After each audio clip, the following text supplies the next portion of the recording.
Good morning, all. Good morning, teacher. Good morning, ma'am.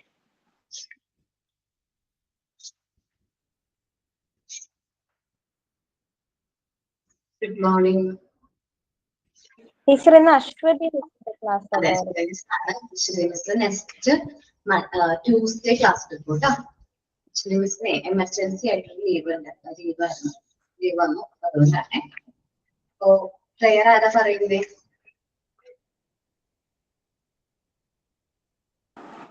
Prayer.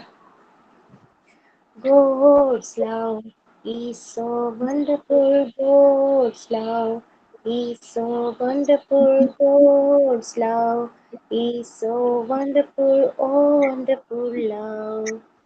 So high, you can't get over it. So deep, you can't get under it. So wide, you can't get under it. Oh, wonderful love. God's love is so wonderful. God's love is so wonderful. God's love is so wonderful. Oh, wonderful love. Thank you, ma'am. Thank you. So, last class, chapter discuss in all window.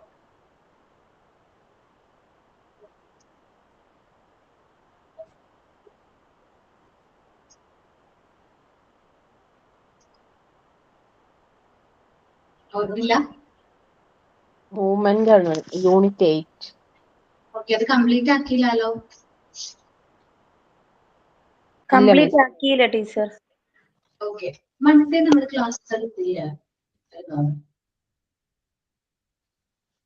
ഉണ്ടായിരുന്നു Monday ഉണ്ടായിരുന്നു. Monday ആയിരുന്നു movements എടുത്തല്ലേ? അതെ. So ഞാൻ ഇന്ന് കുറച്ച് classes extend ചെയ്യുന്നതുകൊണ്ട് കുഴപ്പമില്ലല്ലോ, ഒരു ഹാഫ് അവർ എക്സ്റ്റെൻഡ് ചെയ്യുന്നതുകൊണ്ട് കുഴപ്പമില്ലല്ലോ. ഇല്ല ടീച്ചർ. സോ നമ്മൾ ഇനി ഡിസ്കസ് ചെയ്യാനായിട്ട് പോകുന്ന ടോപ്പിക് എന്ന് പറയുന്നത് സ്പിരിറ്റ് ആൻഡ് ഫ്ലഷ് എന്നാണ്. ഇവിടെ സ്പിരിറ്റ് ആൻഡ് ഫ്ലഷ് എന്ന് ഉദ്ദേശിക്കുന്നത് സ്പിരിറ്റ് മീൻസ് മൈൻഡ് എന്നാണ് അർത്ഥം വരുന്നത്. എന്താണ് ഇമ്പോർട്ടൻസ് ഓഫ് മൂവ്മെന്റ് തൊട്ടിട്ടാണ് എടുക്കാനുള്ളത്. ആണോ? ഇമ്പോർട്ടൻസ് മുതൽ എടുക്കാനുണ്ടോ? അതെ. കേട്ടാ 1 മിനിറ്റ്, ഞാൻ വിചാരിച്ചു ഈ ഒരു സെഷനിലേക്ക് എത്തിയില്ല. 1 മിനിറ്റ്.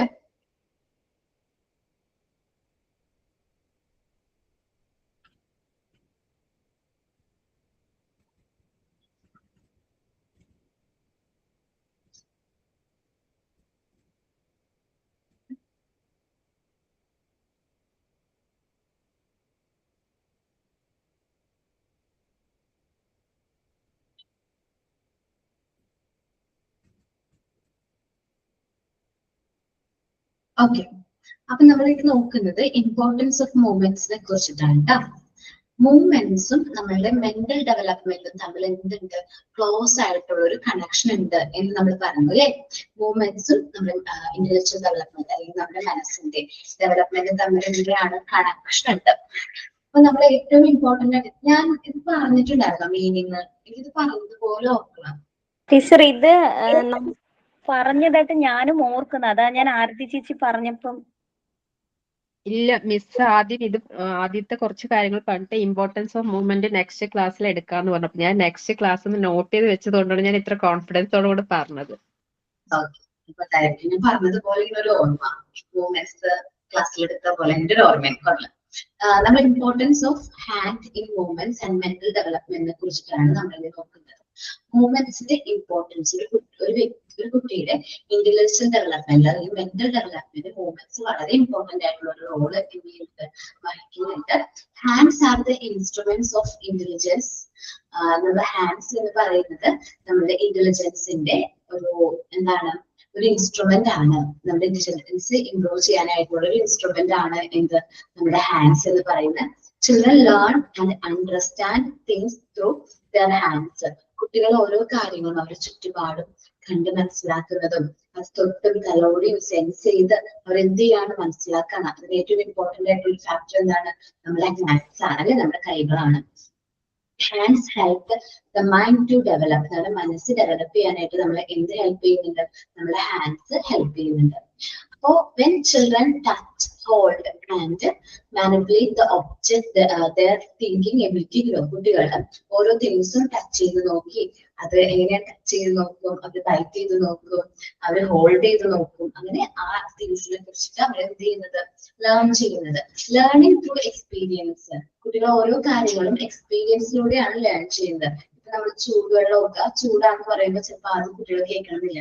അപ്പൊ ചൂടുള്ള ഒരു സാധനം തൊട്ട് കഴിഞ്ഞാൽ പെട്ടെന്ന് അവർക്ക് കൊള്ളും, അല്ലെങ്കിൽ പെട്ടെന്ന് അവരുടെ കൈ ഇങ്ങനെ എന്ത് ചെയ്യും, പാക്ക് ചെയ്യും. അപ്പൊ പിന്നീട് നമ്മൾ ചൂടുവെള്ളാന്ന് പറയുമ്പോൾ അവർക്ക് മനസ്സിലാവും, അത് തൊട്ട് കഴിഞ്ഞിട്ടുണ്ടെങ്കിൽ നമ്മുടെ കൈ എന്താണ് കൊള്ളാനുള്ള ചാൻസ് ഉണ്ട്.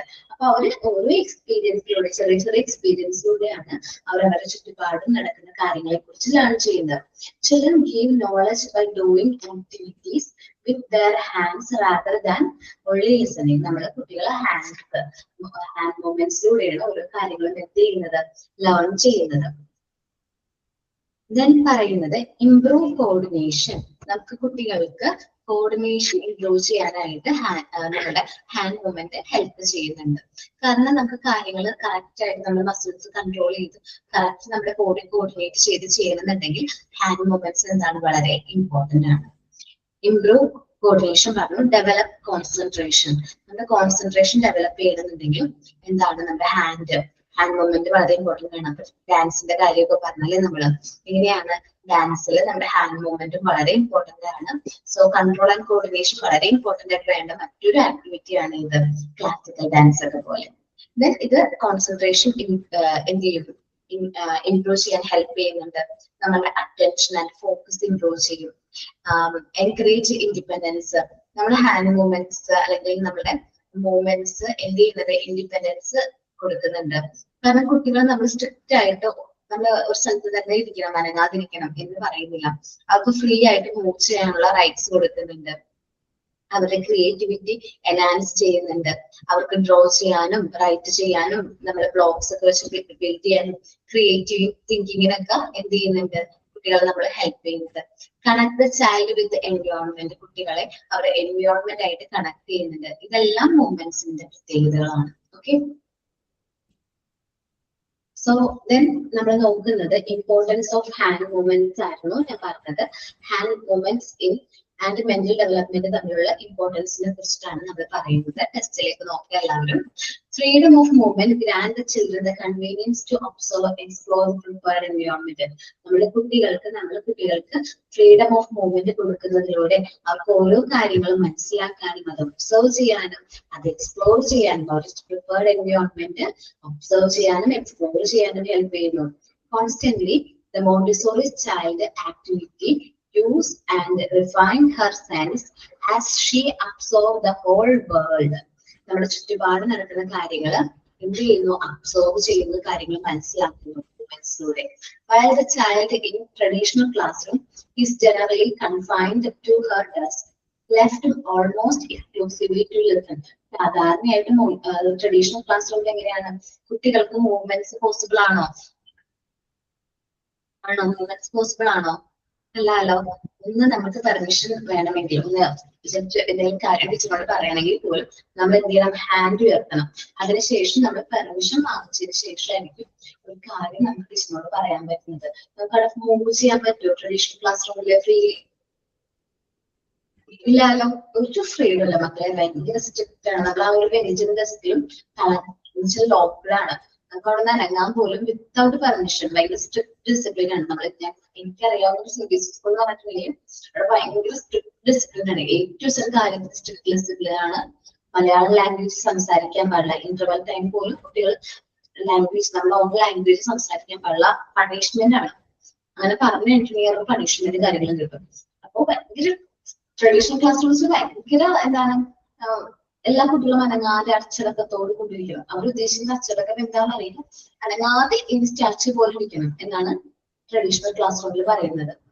ബട്ട് മോണ്ടിസോറി ക്ലാസ് റൂമിൽ ആക്റ്റീവ് ലേണേഴ്സിനേക്കാൾ കൂടുതൽ പാസീവ് ലേണേഴ്സ് ആണ്. എന്ന് വെച്ചിട്ടുണ്ടെങ്കിൽ ഓരോ കാര്യങ്ങളും അവർ മനസ്സിലാക്കിയാണ് അവർ പഠിക്കുന്നത്. The child is in a Montessori classroom is an active rather than passive learner who makes good use of all his field while openly moving about the prepared environment. കുട്ടികളിൽ prepared environment നല്ല രീതിയിൽ move ചെയ്യുന്നതിലൂടെ കുട്ടികൾ ഒരുപാട് കാര്യങ്ങൾ എന്ത് ചെയ്യുന്നുണ്ട്, learn ചെയ്യുന്നുണ്ട്. Moreover movements is connected to divine development movements. നമ്മുടെ ഡെവലപ്മെന്റ് തമ്മിൽ എന്തുണ്ട്, കണക്ഷൻ ഉണ്ട്. Physical activity nurture the whole being including the spirit. Montessori accept that if muscles which would normally be functioning are dominant, that there is not only physical but also psychic depression as well as.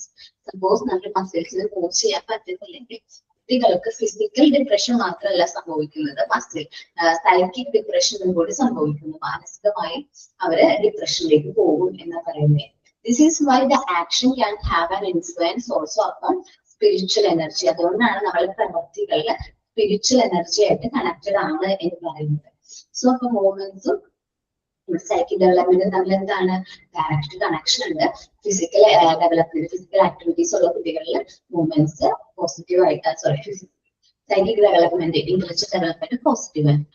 Without activity the child energy supply is drained. കുട്ടികൾ ഒരു കാര്യം ചെയ്യാതെ വെറുതെ അവരുടെ ടൈമും അവരുടെ energy എന്ത് ചെയ്യാൻ ട്രെയിൻ ചെയ്ത് പോവാണ്. Causing learning to more difficult task then it would be if there was a freedom to move. കുട്ടികൾ ഓരോ കാര്യം ലേൺ ചെയ്യണമെന്നുണ്ടെങ്കിൽ അവർക്ക് ആ ഒരു ഫ്രീഡം വേണം, മൂവ് ചെയ്യാനുള്ള ഫ്രീഡം വേണം. Doctor Montessori emphasized that in fact it is only by movement personality can express himself. ഒരു മൂവ്മെന്റ്സിലൂടെ മാത്രമാണ് നമ്മൾ പേഴ്സണാലിറ്റി ഡെവലപ്പ് ചെയ്യാനായിട്ട് പറ്റുള്ളൂ എന്നാണ് മോണ്ടിസോറി പറയുന്നത്. Freedom of movements clearly relating to freedom in general. Freedom of movements എന്ന് പറഞ്ഞാൽ ഒരു വ്യക്തിയുടെ ഫ്രീഡം ആയിട്ട് കണക്റ്റഡ് ആണ്. Montessori believed that the child who is control himself. അപ്പോ ഒരു കുട്ടിക്ക് സ്വയം അവനെ കൺട്രോൾ ചെയ്യാൻ പറ്റുന്നുണ്ടെങ്കിൽ, prepare to make analytical choice, അവന് സ്വയം തീരുമാനങ്ങൾ എടുക്കാൻ പറ്റുന്നുണ്ടെങ്കിൽ, resist felting logical temptation is free. അവൻ ഇലോജിക്കൽ ആയിട്ടുള്ള ടെംപ്ടേഷനുകളൊക്കെ ഫ്രീ ആയിട്ട് ആയിരിക്കും അവൻ ചിന്തിക്കുന്നത്. അവരുടെ മൂവ്മെന്റ്സും അവരുടെ സൈക്കിക് ഡെവലപ്മെന്റും എന്താണ്, കണക്റ്റഡ് ആണ്. Therefore freedom goes in hand. അതുകൊണ്ടാണ് കുട്ടികളുടെ കാര്യത്തിൽ നമ്മൾ മൂവ്മെന്റ്സിന്റെ കാര്യത്തിൽ പറയുന്നത് ഹാൻഡ് ഇൻ ഹാൻഡ് ആണ്. നമ്മുടെ കുട്ടികൾക്ക് ആ ഫ്രീഡം കൊടുക്കുന്നതിലൂടെ അതിന്റെ റെസ്പോൺസിബിലിറ്റി നമ്മൾ അവർക്ക് പാസ് ചെയ്യുന്നുണ്ട്. അതിലൂടെ അവർ സെൽഫ് ഡിസിപ്ലിൻ ആയിട്ടുള്ള നല്ല കുട്ടികളായിട്ട്, നോർമലൈസ്ഡ് ചിൽഡ്രൻ ആയിട്ട് മാറും. അപ്പൊ നമുക്ക് നോർമലൈസ്ഡ് ചൈൽഡ് ആക്കി മാറ്റണമെന്നുണ്ടെങ്കിൽ കുട്ടികൾക്ക് ഫസ്റ്റ് ഓഫ് ഓൾ എന്ത് വേണം, നമ്മുടെ മൂവ്മെന്റ്സ് അല്ലെ, പ്രോപ്പർ ആയിട്ടുള്ള മൂവ്മെന്റ്സ് ഉണ്ടെങ്കിൽ മാത്രമേ കുട്ടി നോർമലൈസ്ഡ് ചിൽഡ്രൻ ആവുള്ളൂ. പ്രോപ്പർ ആയിട്ടുള്ള മൂവ്മെന്റ്സ് എന്ന് പറയുന്നത് എങ്ങനെയാണ്, അവർക്ക് മെറ്റീരിയൽസ് യൂസ് ചെയ്ത് വർക്ക് ചെയ്യാൻ സാധിക്കണം.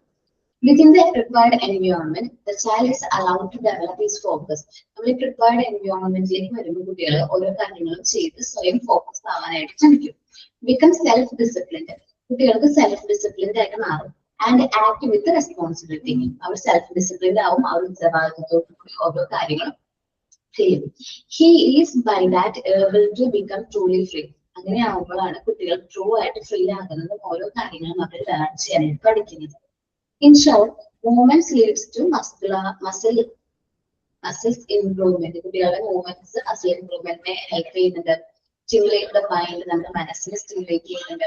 നമ്മുടെ ഫീലിംഗ്സിനെ ഡെവലപ്പ് ഇൻഡിപെൻഡൻസിനെ ഡെവലപ്പ് ചെയ്യുന്നുണ്ട്. കോൺസെൻട്രേഷൻ കൊടുക്കുന്നുണ്ട്, കോൺഫിഡൻസ് കൊടുക്കുന്നുണ്ട് through agility and balance and coordination. The language improvement വരുന്നുണ്ട്, leads to normalization. Totally result in healthy mind and healthy body.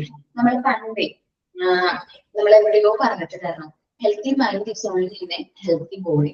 ആരോഗ്യമുള്ള ശരീരത്തിൽ മാത്രമായിരിക്കും ആരോഗ്യമുള്ള മനസ്സുണ്ടാവുക. അപ്പൊ എന്താണ്, നല്ല ഹെൽത്തി ആയിട്ടുള്ള ഒരു വ്യക്തിയാണെങ്കിൽ, നല്ല രീതിയിൽ ആക്ടിവിറ്റീസും കാര്യങ്ങളൊക്കെ ചെയ്യുന്ന ഒരു വ്യക്തിയാണെങ്കിൽ മാത്രമായിരിക്കും അവിടെ എന്ത് വരുന്നത്, മൂവ്മെന്റ്സ് പോസിബിൾ ആകുന്നത്. ഓക്കെ, നല്ല രീതിയിൽ ഹെൽത്തി ആയിട്ടുള്ളൊരു മൈൻഡ്, ഹെൽത്തി ആയിട്ടുള്ള പേഴ്സൺ ആവണമെന്നുണ്ടെങ്കിൽ നമ്മളുടെ ആരോഗ്യമുള്ള ശരീരം വേണം, അതേപോലെ തന്നെ ആരോഗ്യമുള്ള മനസ്സും വേണം. എന്നിരുന്നാൽ മാത്രമാണ് കുട്ടികളുടെ മൈൻഡ് പോസിറ്റീവ് വേയിൽ എന്ത് ചെയ്യുള്ളൂ, തിങ്ക് ചെയ്യുള്ളൂ. അപ്പൊ ഹെൽത്തി മൈൻഡിന് ഹെൽത്തി ബോഡി ആരാണ് പറഞ്ഞിട്ടുള്ളത്?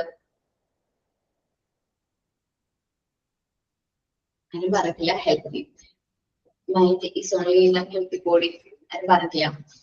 ഓക്കെ, കുഴപ്പമില്ല. നിങ്ങൾ ആലോചിച്ച് നോക്കിട്ട് എവിടെയെങ്കിലും കേട്ടിട്ടുണ്ടോന്ന്. ദെൻ നമ്മൾ പറയുന്നത് മൂവ്മെന്റ്സും നമ്മളുടെ സ്പിരിറ്റ്, മൈൻഡ് ആൻഡ് ബോഡി തമ്മിൽ എന്തുണ്ട്, കണക്ഷൻ ഉണ്ട് എന്നാ പറയുന്നത്. മോണ്ടിസോറി പറയുന്നത് വെച്ചിട്ടുണ്ടെങ്കിൽ നമ്മളുടെ മനസ്സും അതേപോലെ നമ്മുടെ ശരീരവും തമ്മിൽ എന്തുണ്ട്, നമ്മുടെ കണക്ഷൻ ഉണ്ട്. മനസ്സാണ് സ്പിരിറ്റ് എന്ന് ഉദ്ദേശിക്കുന്നത്. ഫ്ലഷ് എന്ന് ഉദ്ദേശിച്ചിരിക്കുന്നത് ബോഡിയാണ്. According to Montessori, during the infant stage, the child wants to do many things but does not have the power to do it. നമുക്കറിയാലോ, കുട്ടിക്കാലത്ത് നമുക്ക് പറക്കണം എന്നൊക്കെ ഭയങ്കര ആഗ്രഹം ഉണ്ടായിട്ടുണ്ടല്ലേ? അല്ലെ, ചെറുപ്പത്തിലെ ഭയങ്കരമായിട്ട് പറക്കണം, അത് ചെയ്യണം ഇത് ചെയ്യണം. പക്ഷെ നമ്മളുടെ കയ്യിൽ അതിനുള്ള പവർ ഉണ്ടായിരുന്നോ? ഇല്ലാലോ. ഇല്ല, എനിക്കുണ്ടായിരുന്നു ചെറുപ്പത്തിൽ പറക്കണം എന്നുള്ള ആഗ്രഹം. ഞാൻ എന്ത് ചെയ്യുമെന്ന് അറിയാവോ? നമ്മളുടെ ഈ ജനലിന്റെ മുകളിൽ കയറിയിട്ട് അവിടെ നിന്ന് എടുത്തിട്ടാണോ, അങ്ങനെ എനിക്ക് ഒരു ചെറിയ ആക്സിഡന്റ് ഒക്കെ പറ്റിയിട്ടുണ്ട്. പറഞ്ഞിട്ടുണ്ടോന്ന് അറിയില്ല. അപ്പൊ എന്താണ്, അപ്പൊ ഹെൽത്തി മൈൻഡ്, നമ്മൾ എന്താ പറഞ്ഞത്, അപ്പൊ കുട്ടികളായിരിക്കുമ്പോ, കുഞ്ഞു കുട്ടികളായിരിക്കുമ്പോ അവർക്ക് അത് ചെയ്യണം ഇത് ചെയ്യണം എന്നൊക്കെ ഭയങ്കര ആഗ്രഹമായിരിക്കും.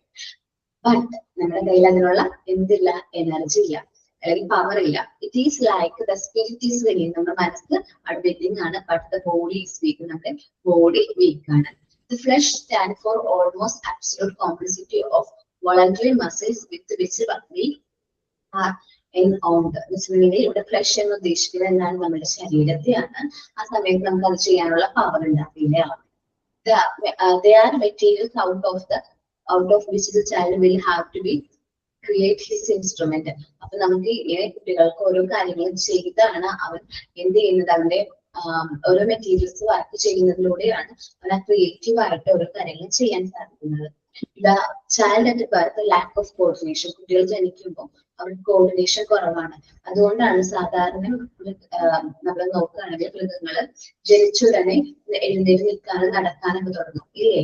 ഇപ്പൊ നമ്മുടെ കൗ ആയാലും എലിഫന്റിനെയൊക്കെ നോക്കുകയാണെങ്കിൽ അത്രയും വലിയ ജീവിയാണല്ലേ, കരയിലത്തെ ഏറ്റവും വലിയ ജീവിയാണ് അത് എലിഫന്റ്. ആ എലിഫന്റ് പോലും എന്താണ്, ജനിച്ചുടനെ എഴുന്നേറ്റ് നിൽക്കും. പക്ഷെ മനുഷ്യക്കുഞ്ഞെ ജനിച്ചുടനെ എഴുന്നേറ്റ് നിൽക്കോ? ഇല്ലല്ലോ. അത് ഇതുകൊണ്ടാണ് നമുക്ക് അറ്റ് ബർത്ത് നമുക്ക് എന്താണ്, ലാക്ക് ഓഫ് കോർഡിനേഷൻ ആണ്. നമുക്ക് കൺട്രോൾ ആൻഡ് കോർഡിനേഷനും നമ്മുടെ ബ്രെയിൻ ഡെവലപ്മെന്റും എന്ത് ചെയ്തിട്ടില്ല, ഇംപ്രൂവ് ചെയ്തിട്ടില്ല.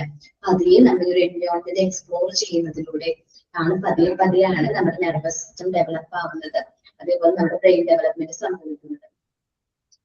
The child at birth lack of coordination because the development of his nervous system is insufficient. At birth എന്ന് പറയുമ്പോൾ എന്താണ്, കുട്ടിയിലെ കോർഡിനേഷൻ വളരെ കുറവാണ്, നെർവസ് സിസ്റ്റം ഒക്കെ എന്താണ്, ഇൻസഫിഷ്യന്റ് ആണ്. He required to practice to develop his nervous system. കുട്ടികൾ അവരുടെ നെർവസ് സിസ്റ്റം എന്ത് ചെയ്യേണ്ടതായിട്ട് വരും, പ്രാക്ടീസ് ചെയ്യേണ്ടതായിട്ട് വരും. ഓരോ കാര്യങ്ങളും ചെയ്ത് നോക്കി മനസ്സിലാക്കി വരും അവർ എന്ത് ചെയ്യാനായിട്ട് പ്രവർത്തിക്കാൻ. It is the psychic development which create moments. അതുകൊണ്ടാണ് നമ്മൾ പറയുന്നത് സൈക്കിക് ഡെവലപ്മെന്റ് അല്ലെങ്കിൽ ഇന്റലിജന്റ് ഡെവലപ്മെന്റ് ഏറ്റവും ഇമ്പോർട്ടന്റ് ആയിട്ട് വേണ്ട ഒരു ഫാക്ടർ ആണ് ഇതിന്റെ മൂവ്മെന്റ്സ് എന്നത്. Then movements and mental assimilation ആണ്. അസിമിലേഷൻ എന്ന് പറയുന്നത് അബ്സോർപ്ഷൻ ആണ്. നമ്മുടെ മൈൻഡ് ഒരുപാട് കാര്യങ്ങൾ നമ്മുടെ ചുറ്റുപാടിൽ നിന്ന് എന്ത് ചെയ്യുന്നുണ്ട്, അബ്സോർബ് ചെയ്യുന്നുണ്ട്. Create through movements. ഈ ഒരു മെന്റൽ അസിമിലേഷൻ അല്ലെങ്കിൽ മെന്റൽ അബ്സോർപ്ഷൻ നടക്കുന്നത് എങ്ങനെയാണ്, മൂവ്മെന്റ്സിലൂടെയാണ്. കുട്ടികളാവുമ്പോൾ ഓരോ കാര്യങ്ങൾ ചെയ്ത് നോക്കി അവർ എന്തൊക്കെ ചെയ്യുന്നത് അവർക്ക് തന്നെ അറിയാൻ പറ്റും. അവർ എക്സ്പ്ലോർ ചെയ്യാണ്, അവർ ചുറ്റുപാടും എങ്ങനെയാണെന്ന് അവർ എക്സ്പ്ലോർ ചെയ്തുകൊണ്ടിരിക്കുകയാണ്.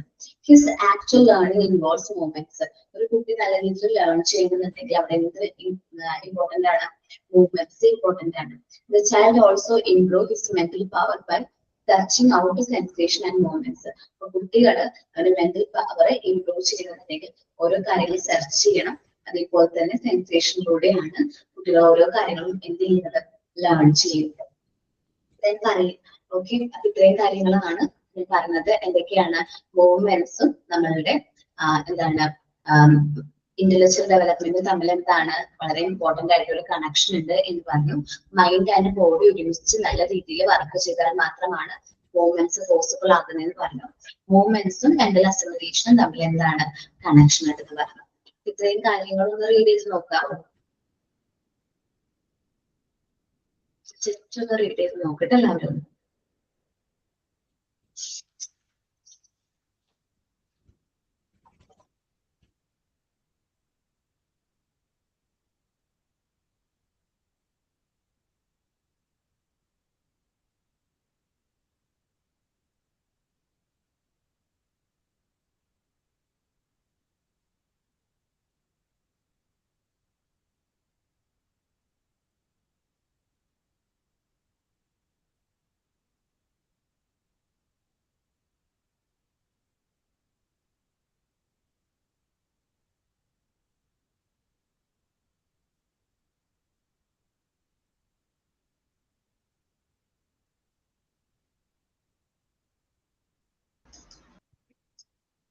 നിങ്ങൾക്ക് പ്രാക്ടിക്കൽ ക്ലാസ് ഇല്ലേ? ഓൺലൈൻ പ്രാക്ടിക്കൽ ക്ലാസ് ഉണ്ട് ടീച്ചർ.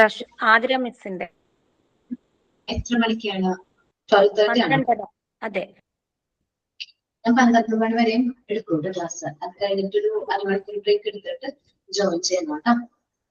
ടീച്ചർ, ആ അശ്വതി മിസ്സിന്റെ മോക്ക് ടെസ്റ്റ് ഞാൻ ഇന്നലെ ഓർമ്മപ്പെടുത്തിയിരുന്നു ടീച്ചറിനെ. ഞാൻ മെസ്സേജ് അയച്ചിട്ടുണ്ടായിരുന്നു. പക്ഷെ ഞാൻ പറഞ്ഞു മിസ്സിനെ കാണുന്നില്ല. മിസ് കുറച്ച് ദിവസമായിട്ട് ലീവാണ്. ഞാൻ ടെക്നിക്കൽ ടീമിനോട് ഞാൻ ഇൻഫോം ചെയ്യട്ടെ അശ്വതി മിസ്സിനെ മോക്ക് ടെസ്റ്റ് എടുത്ത് തരാനായിട്ട്. മിസ്സിന്റെയും വന്നിട്ടില്ല നോർമലൈസേഷനും. അത് മിസ് അന്ന് തരാവണ്ട് തന്നിട്ടില്ല. അയ്യോ, ഇത് ഇട്ടിട്ടുണ്ടായിരുന്നല്ലോ. വന്നില്ല ഇതുവരെ. അതെ, ചിലപ്പോ ഞങ്ങൾ കൊടുക്കുന്നുണ്ടാവും. പക്ഷെ ചിലപ്പോ അവര് ഇടാത്തതാണെന്ന് എനിക്കറിയില്ല. ടൈം ടേബിൾ ഒന്ന് കിട്ടാൻ 1 മിനിറ്റ് ഞാൻ തന്നെ ചെക്ക് ചെയ്യാം. 29-ന് വൈവാന്ന് മാത്രമേ അവര് ടൈം ടേബിൾ വന്നിട്ടുള്ളൂ. അല്ല ബാക്കി ഡീറ്റെയിൽസ് ഒന്നും വന്നിട്ടില്ല. അപ്പൊ അത് ഇനിയേ വരുവുള്ളൂ. നമുക്ക് ഏതൊക്കെ കുട്ടി ഏതൊക്കെ ടൈമിന് കയറണമെന്നുള്ളത് ആ ദിവസം തന്നെ വരുള്ളൂ. എന്നാണോ ആ വൈബയുടെ ദിവസം അതിന്റെ തലേന്നായിരിക്കും നിങ്ങൾ കോണ്ടാക്ട് ചെയ്യുന്നത്. നിങ്ങൾക്ക് ഇന്ന ദിവസമായിരിക്കും വൈബ എന്ന് പറഞ്ഞിട്ട് കോണ്ടാക്ട് ചെയ്യും.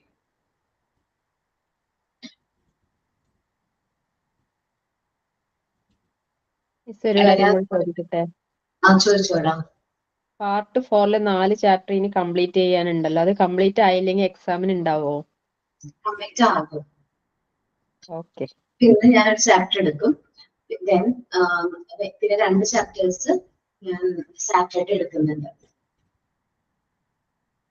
പാർട്ട് 4 ഭയങ്കര ഇമ്പോർട്ടന്റ് ആയിരിക്കും വിചാരിക്കരുത്. കാരണം അത്ര ഇമ്പോർട്ടന്റ് അല്ലാത്ത കുറച്ച് കുഞ്ഞു ചാപ്റ്റേഴ്സ് ആണ് അവിടെ പെൻഡിങ് ആയിട്ട് വന്നിരിക്കുന്നത് അല്ലെ. നിങ്ങൾക്ക് അറിയാവുന്ന, നമുക്ക് ഓൺ ആയിട്ട് മനസ്സിലാക്കാൻ പറ്റുന്ന ചാപ്റ്റേഴ്സ് ആണ്. അപ്പൊ ഒത്തിരി ഇമ്പോർട്ടന്റ് എന്നല്ല. നമ്മൾ പാർട്ട് 3 ആണ് ഏറ്റവും ഇമ്പോർട്ടന്റ്. ഇതിനകത്ത് കോൺസെൻട്രേറ്റ് ചെയ്ത് പഠിക്കാം.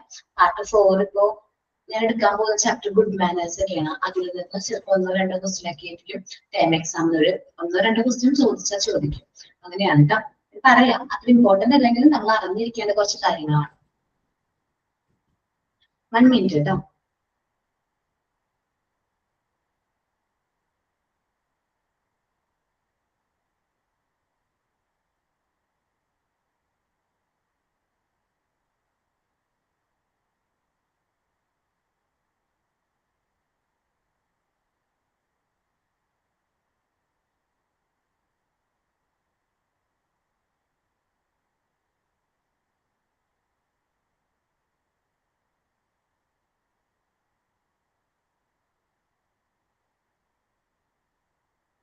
ഓക്കെ, അപ്പൊ എല്ലാവരും വായിച്ചു നോക്കിയോ?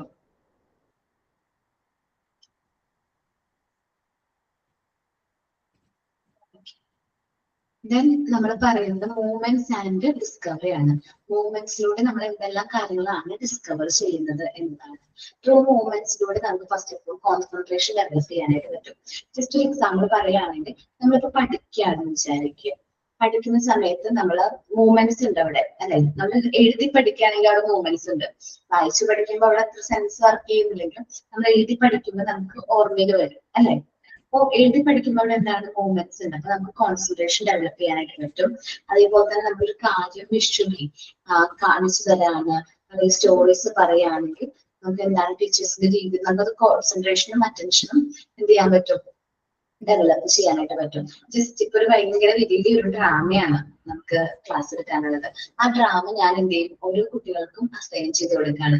വിദ്യ ഇന്ന റോള് പ്ലേ ചെയ്യണം, ആൻസി ഇന്ന റോള് പ്ലേ ചെയ്യണം, ആദ്യത്തെ ഇന്ന റോള് നർമ്മിത ഇന്ന റോള് പ്ലേ ചെയ്യാന്ന് പറഞ്ഞ് നിങ്ങൾക്ക് ഓരോരുത്തർക്കും ഓരോ റോള് തന്നിട്ട് ഞാനും ഒരു റോളാണ്. അപ്പൊ അതിന് നമ്മൾ എന്ത് ചെയ്യും, ഡ്രാമ എടുക്കുകയാണ്. സോ അവിടെ എന്താണ് മൂവ്മെന്റ്സ് വരുന്നുണ്ട്. ഓരോരുത്തർ പറയുന്നു, ഓരോരുത്തർ ആക്ഷൻ കാണിക്കുന്നു. കുട്ടികൾക്ക് ആ ഒരു കാര്യം മനസ്സിലേക്ക് ഇരിക്കില്ലേ, ഓർമ്മയിൽ ഉണ്ടാവില്ലേ. ഓക്കെ, അപ്പൊ ത്രൂ മൂവ്മെന്റ്സിലൂടെ നമുക്ക് നമ്മുടെ ഇന്റലക്ച്വൽ പവർ കൂട്ടാനായിട്ട് പറ്റും, കോൺസെൻട്രേഷൻ ഇംപ്രൂവ് ചെയ്യും. നമ്മൾ മോണ്ടിസോറി എൻവയോൺമെന്റിലെ കുട്ടികൾ വർക്ക് ചെയ്യുന്നു എന്ന് പറഞ്ഞു, മെറ്റീരിയൽസ് യൂസ് ചെയ്ത് എന്ത് ചെയ്യുന്നു, വർക്ക് ചെയ്യുന്നു. ത്രൂ വർക്കിലൂടെ അവർക്ക് എന്ത് ചെയ്യാൻ പറ്റും, കോൺസെൻട്രേഷൻ എന്ത് ചെയ്യാൻ പറ്റും, ഡെവലപ്പ് ചെയ്യാനായിട്ട് സാധിക്കും എന്നതാണ്. അപ്പൊ നമ്മൾ വർക്ക് ചെയ്യുന്നതിലൂടെ നമുക്ക് എന്ത് ചെയ്യാൻ പറ്റും, കോൺസെൻട്രേഷൻ കിട്ടും. നമ്മൾ ചെറിയ ചെറിയ തിങ്സ് കാര്യങ്ങളൊക്കെ നമ്മൾ ചെയ്യുമ്പോൾ നമുക്ക് ഓട്ടോമാറ്റിക്കലി നമ്മൾ ആ ഓരോ കാര്യത്തിലേക്ക് കോൺസെൻട്രേഷൻ കിട്ടും. നാളെ സാറ്റർഡേ ആരൊക്കെയാണ് പോകുന്നത് പ്രാക്ടിക്കൽ ക്ലാസ്സിന്? ടീച്ചർ ഇതുവരെ ആരും ഒന്നും പറഞ്ഞിട്ടില്ല. ആകെ 2 കുട്ടികളെ പോണെന്ന് പറയില്ലേ, അതാരായിരുന്നു? അത് പറഞ്ഞു, ജീനയും ശ്രുതിയാണ് പറഞ്ഞ. പക്ഷെ ജീനയുടെ കാര്യം ഇപ്പോഴും കൺഫേം അല്ല. ജീന ഇപ്പൊ ഹോസ്പിറ്റലിലാണ്, 2 കുഞ്ഞുങ്ങൾക്കും വയ്യ. അപ്പൊ അയാൾ ഇപ്പൊ എനിക്ക് മെസ്സേജ് ഇട്ടുള്ളൂ, ക്ലാസ്സിലും കയറാൻ പറ്റിയിട്ടില്ല. അപ്പൊ എങ്ങനെയാണെന്ന് അറിയത്തില്ല ടീച്ചർ. ടീച്ചർ നമുക്ക് 16th ബാച്ചിന്റെ കൂടെയാണോ നടത്ത്? ഏത് ബാച്ച്? 18th 19th ഉണ്ട്. Okay teacher. കുട്ടികൾ കുറവാണെന്ന് പറഞ്ഞിട്ടാണ്. പക്ഷെ 18th 19th എനിക്ക് തോന്നുന്നു 34 സ്റ്റുഡൻസ് ഉണ്ട് ഓൾറെഡി. എന്തായാലും ആ ഒരു ദിവസം എന്ത് ചെയ്യും, പ്രാക്ടിക്കൽ ക്ലാസ് നടക്കും. കാരണം സ്റ്റുഡൻസ് കൂടുതലാണ്. എക്സാം തുടങ്ങി തീരുന്നതിന് മുമ്പേ നമുക്ക് കോൺവക്കേഷന്റെ ഡേറ്റ് വന്നല്ലോ ടീച്ചർ. അപ്പൊ നമ്മള് പാസ്സാകാത്തവർക്ക് കോൺവക്കേഷന് വരാൻ പറ്റുമോ?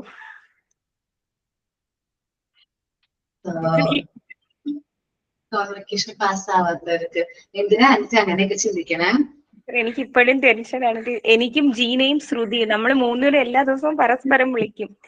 പറ്റുന്ന സമയമൊക്കെ എടുത്ത് വായിക്കുന്നുണ്ട്. എന്നാലും നമ്മള് ഓൺലൈൻ അല്ലേ ടീച്ചർ, അപ്പൊ നമുക്ക് കറക്റ്റ് ആൻസർ അതിൽ പോയിന്റ് ചെയ്യണ്ടേ. നമ്മള് റിട്ടേൺ ആണെങ്കിൽ നമുക്ക് നമ്മുടെ ഓൺ വേർഡ്സിൽ എഴുതാൻ പറ്റും. അപ്പം ഓൺലൈൻ ആകുമ്പോൾ അങ്ങനെ ഒരു ടെൻഷനാണ്.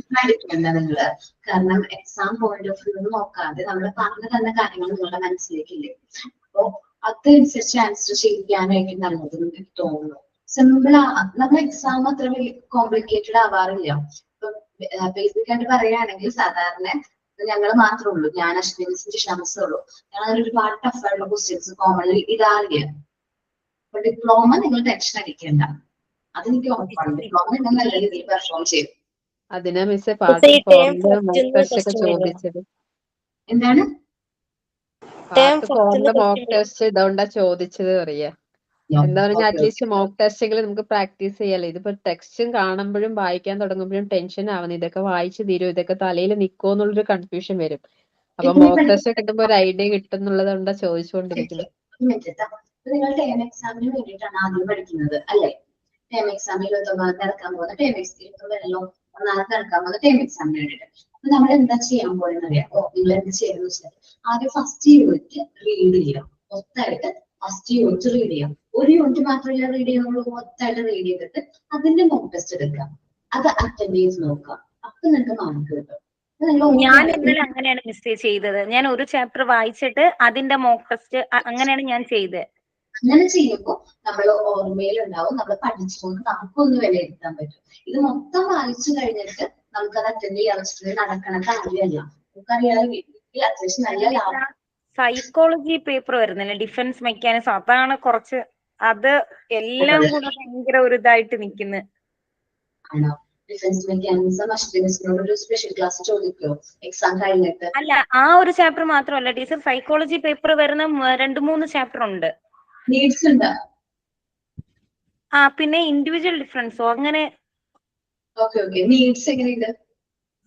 അയ്യോ അറിയത്തില്ല ടീച്ചർ. എല്ലാം ആരതി പറഞ്ഞ പോലെ എല്ലാം ടെക്സ്റ്റ് തുറക്കുമ്പോ നമുക്ക് ഭ്രാന്ത് പിടിക്കും ടീച്ചർ. അല്ല, നിങ്ങൾ പാർട്ട് 1 ആൻഡ് പാർട്ട് 2 ഒക്കെ ശ്രദ്ധിക്കണ്ട. പാർട്ട് 3-യും 4 മാത്രല്ലേ ഉള്ളൂ വായിക്കാനേ ടേം എക്സാമിന്? എക്സാമിന് പാർട്ട് 3-യും 4 മാത്രമേ ഉള്ളൂ. 1-2 വേണ്ടല്ലോ ടീച്ചർ. ടേം എക്സാമിന്റെ കാര്യമല്ല ടീച്ചർ, ഞാൻ ഫൈനൽ എക്സാമിന്റെ കാര്യം പറയുന്നത്. ടേം എക്സാം ഓക്കെയാണ് ടീച്ചർ, പാർട്ട് 3-യും 4-ഉം നമ്മൾ എങ്ങനെയെങ്കിലും എഴുതും. പക്ഷെ ഫൈനൽ എക്സാം വരുമ്പോ നമ്മളെ ജയിക്കണ്ടേ ടീച്ചർ? ഞാൻ പറഞ്ഞത് ഫൈനൽ എക്സാം വരുന്ന സമയത്ത് നമുക്ക് ഓരോ പാർട്ട് എന്ന് പറയുന്നത് എങ്ങനെയാണ്. ആദ്യത്തെ പാർട്ട് എളുപ്പമല്ലേ, ഹെൽത്ത് ആൻഡ് ന്യൂട്രീഷൻ എന്ന് പറയുന്ന പാർട്ട് ഓക്കെയാണ് എല്ലാവർക്കും അല്ലെ? എല്ലാവരും അത്യാവശ്യം നല്ല രീതിയിൽ മാർക്ക് സ്കോർ ചെയ്യാറുള്ളതാണ്. പിന്നെ വരുന്ന ചൈൽഡ് ഡെവലപ്മെന്റ് ആണ്. ഡെവലപ്മെന്റ് 5 ഡെവലപ്മെന്റ് വരുന്നുണ്ട്. Child development and growth, physical and motor development, social and emotional development, language, cognitive development. അത് ഇത്തിരി ടഫ് എന്ന് പറയാനായിട്ട് കോഗ്നിറ്റീവ് ഡെവലപ്മെന്റ് മാത്രമേ ഉള്ളൂ. ബാക്കിയെല്ലാം നമുക്ക് അറിയാവുന്നതാണ്. ഒരു കുട്ടിയുടെ ലൈഫിൽ വരുന്ന ഡെവലപ്മെന്റ് നിങ്ങൾ കണ്ട് ഒബ്സർവ് ചെയ്തിട്ടുള്ള ഡെവലപ്മെന്റുകളായിരിക്കും. ഓക്കെ, അപ്പൊ ചൈൽഡ് ഡെവലപ്മെന്റ് അത്യാവശ്യം കുഴപ്പമില്ലായിരിക്കും. പിന്നെ വരുന്നതാണ് സൈക്കോളജി. സൈക്കോളജിയില് 5 ചാപ്റ്റേഴ്സ് ആണ്. Psychology, education psychology, needs, individual difference, defence mechanism. അത് നിങ്ങൾക്ക് ഡൗട്ട്സ് ഉണ്ടെങ്കിൽ നമുക്കൊരു റിവിഷൻ ക്ലാസ് നോക്കാം. അപ്പോ ഈ ഒരു പോർഷൻ കഴിഞ്ഞിട്ട് നിങ്ങളൊന്ന് റിക്വസ്റ്റ് ചെയ്താൽ മതി. സാറിനെ ഒന്ന് കോൺടാക്ട് ചെയ്തിട്ട് സാർ ഞങ്ങളുടെ പോർഷൻസ് വേഗം കംപ്ലീറ്റ് ചെയ്തോളൂ. ഞങ്ങൾക്ക് ഒരു റിവിഷൻ ക്ലാസ് കിട്ടുകയാണെങ്കിൽ ടേം എക്സാം കഴിഞ്ഞിട്ട് ഒരു റിവിഷൻ ക്ലാസ് എല്ലാ മിസ്സുമാരുടെയും കിട്ടുകയാണെങ്കിൽ നല്ലതായിരിക്കും എന്നൊന്ന് പറഞ്ഞു കഴിഞ്ഞാൽ സാറിന് അതിനുള്ള പെർമിഷൻ തരും. ഓക്കെ, നിങ്ങൾ റിക്വസ്റ്റ് ചെയ്യണം. നിങ്ങളുടെ ഭാഗത്ത് നിന്ന് റിക്വസ്റ്റ് ഉണ്ടെങ്കിൽ മാത്രമേ ഞങ്ങൾക്ക് ചെയ്യാൻ പറ്റുള്ളൂ. ഞങ്ങൾക്ക് അതെടുത്ത് പോർഷൻ തീർക്കാതെ മാത്രമേ നമുക്കുള്ളൂ. കൊടുക്കാറുണ്ട് കേട്ടോ. ജിഷാമിക്ക് കമ്പൽസറി എല്ലാവരുടെ ബാച്ചിലും റിവിഷൻ കൊടുക്കാറുണ്ട്. ഞങ്ങൾ ടീച്ചേഴ്സ് കൊടുക്കാറില്ല. ഞാൻ കൊടുത്തിട്ടുണ്ട്, MTEസിനൊക്കെ കൊടുത്തിട്ടുണ്ട്. അത് ചെറിയ ബാച്ചുകൾ നമ്മളോട് റിക്വസ്റ്റ് ചെയ്യുമ്പോൾ മാത്രമാണ് നമ്മൾ റിവിഷൻ ക്ലാസ് പ്രൊവൈഡ് ചെയ്യുന്നത്. ഓക്കെ, അപ്പൊ അത് ഫിക്സ് ചെയ്തത് ഞങ്ങൾക്ക് ഇൻഫർമേഷൻ ആയി. ടീച്ചർ PG ക്വസ്റ്റ്യൻസ് ഒക്കെ ടീച്ചേഴ്സ് ആണോ? PG അല്ലേ? PG അതെ, ക്വസ്റ്റ്യൻസ് നമ്മൾ സെലക്ട് ചെയ്ത് കൊടുക്കാറുണ്ട്. നമുക്ക് തരുന്ന ഒത്തിരി ലിസ്റ്റ് ഓഫ് ക്വസ്റ്റ്യൻസ് നമ്മൾ സെലക്ട് ചെയ്ത് കൊടുക്കും. ഈ നമ്മൾ സെലക്ട് ചെയ്ത് ഒരുപാട് വന്നു, അറ്റൻഡ് ചെയ്തു. പക്ഷേ PGക്ക് ഒരുപാട് നമ്മൾ ടീച്ചർ PG കൂടുതലും സെമിനാർ ആയതുകൊണ്ട് നമുക്ക് ടീച്ചേഴ്സ് പറയുന്ന അത്ര മനസ്സിലാകത്തില്ല. കുട്ടികൾ പറയുമ്പോൾ നമുക്ക് എഴുതിയെടുക്കേണ്ട ടൈമും കിട്ടുന്നില്ല. അപ്പൊ മോക്ക് ടെസ്റ്റിന് കുറെ മാർക്ക് PGക്ക് പോകുന്നുണ്ട്. ഏതിന് ജയിക്കുമെന്ന് ഒന്നും അറിയത്തില്ല. എന്റെ ചാപ്റ്റേഴ്സ് എങ്ങനെയുണ്ടായിരുന്നു? മോക്ക് ടെസ്റ്റ് ചെയ്ത് നോക്കിയിട്ടുണ്ടോ ടീച്ചർ? അറ്റൻഡ് ചെയ്ത എല്ലാം ഒരുപാട് മാർക്ക് കുറവെന്നല്ല, എന്നാലും അത്യാവശ്യം മാർക്കുണ്ട്. പക്ഷെ ചിലതൊന്നും നമുക്ക് ഒട്ടും മനസ്സിലാകുന്നില്ല. അതൊക്കെ എനിക്ക് തോന്നുന്നു സെമിനാർ ടോപ്പിക് ആയിട്ട് വന്നതാണ്. ടീച്ചേഴ്സ് ഒക്കെ എടുത്ത പോർഷൻസ് നമുക്ക് അറ്റൻഡ് ചെയ്യാൻ പറ്റുന്നുണ്ട്. ഈ ഒരു കാര്യം ഇൻഫോം ചെയ്യണം കേട്ടോ PGയുടെ സമയത്ത്. സെമിനാർ ടീച്ചേഴ്സ് അല്ലാതെ കുട്ടികൾ എടുക്കുന്ന സെമിനാർ ടോപ്പിക് ക്ലിയർ ആവുന്നില്ല എന്നുള്ളത് കേട്ടോ. കാരണം അതൊരു പ്രശ്നമാണ്. കാരണം എല്ലാ പോർഷൻസും എടുത്തതിന് ശേഷം സെമിനാർ കൊടുക്കുന്നതായിരിക്കും നല്ലതെന്ന് ഇനി വരുന്ന ബാച്ചിനെ നമുക്ക് അങ്ങനെ ചെയ്യാലോ. നല്ലതായിരിക്കും എനിക്ക് തോന്നുന്നു. എന്റെ പോയിന്റ് ഓഫ് വ്യൂ അങ്ങനെ തോന്നുന്നു. കാരണം ടീച്ചർ ജീനയും വിളിച്ചിട്ട് പറഞ്ഞു, ജീനയും ഒന്ന് മോക്ക് ടെസ്റ്റ്, ജീനയും ശ്രുതിയും PG ആണ്. അവർക്കും PGയുടെ കാര്യം ഓർത്തിട്ടാ ടെൻഷൻ. കാരണം ടീച്ചർ കൂടുതലും നമ്മൾ സെമിനാർ ടോപ്പിക്സ് ആണ് എടുത്തിരിക്കുന്നത്. അപ്പം ടീച്ചേഴ്സ് എന്ന് പറയുമ്പോൾ നമുക്ക് അതിൻ്റെതായ രീതിക്ക് പറഞ്ഞു തരും. പക്ഷെ അവരങ്ങനെയല്ല, അവർ പെട്ടെന്ന് അങ്ങ് സ്പീഡിൽ പറഞ്ഞു പോകുമ്പോൾ നമ്മൾ ഒരു കാര്യം എഴുതി എടുക്കുന്നതിന് മുൻപേ അവർ അടുത്ത ടോപ്പിക്കിലോട്ട് പോവുകയാണ്. അപ്പൊ നമുക്ക് അത്രയും സെറ്റ് ആവുന്നില്ല. അതൊന്നും പറയണോട്ടോ. ജിഷാമിസിനോട് കമ്മ്യൂണിക്കേറ്റ് ചെയ്താൽ മതി. പിന്നെ റിവിഷൻ ക്ലാസ്സിന്റെ കാര്യം ജിഷാമിസിനോട് സാറിനോടൊന്ന് ജയദേവ് സാറിനോട് ഇൻഫോം ചെയ്ത് കഴിഞ്ഞാൽ ഡിഫൻസ് മെക്കാനിക്സ് എനിക്കറിയാം നല്ല കൺഫ്യൂഷൻ ഉള്ള ടോപ്പിക് തന്നെയാണ്.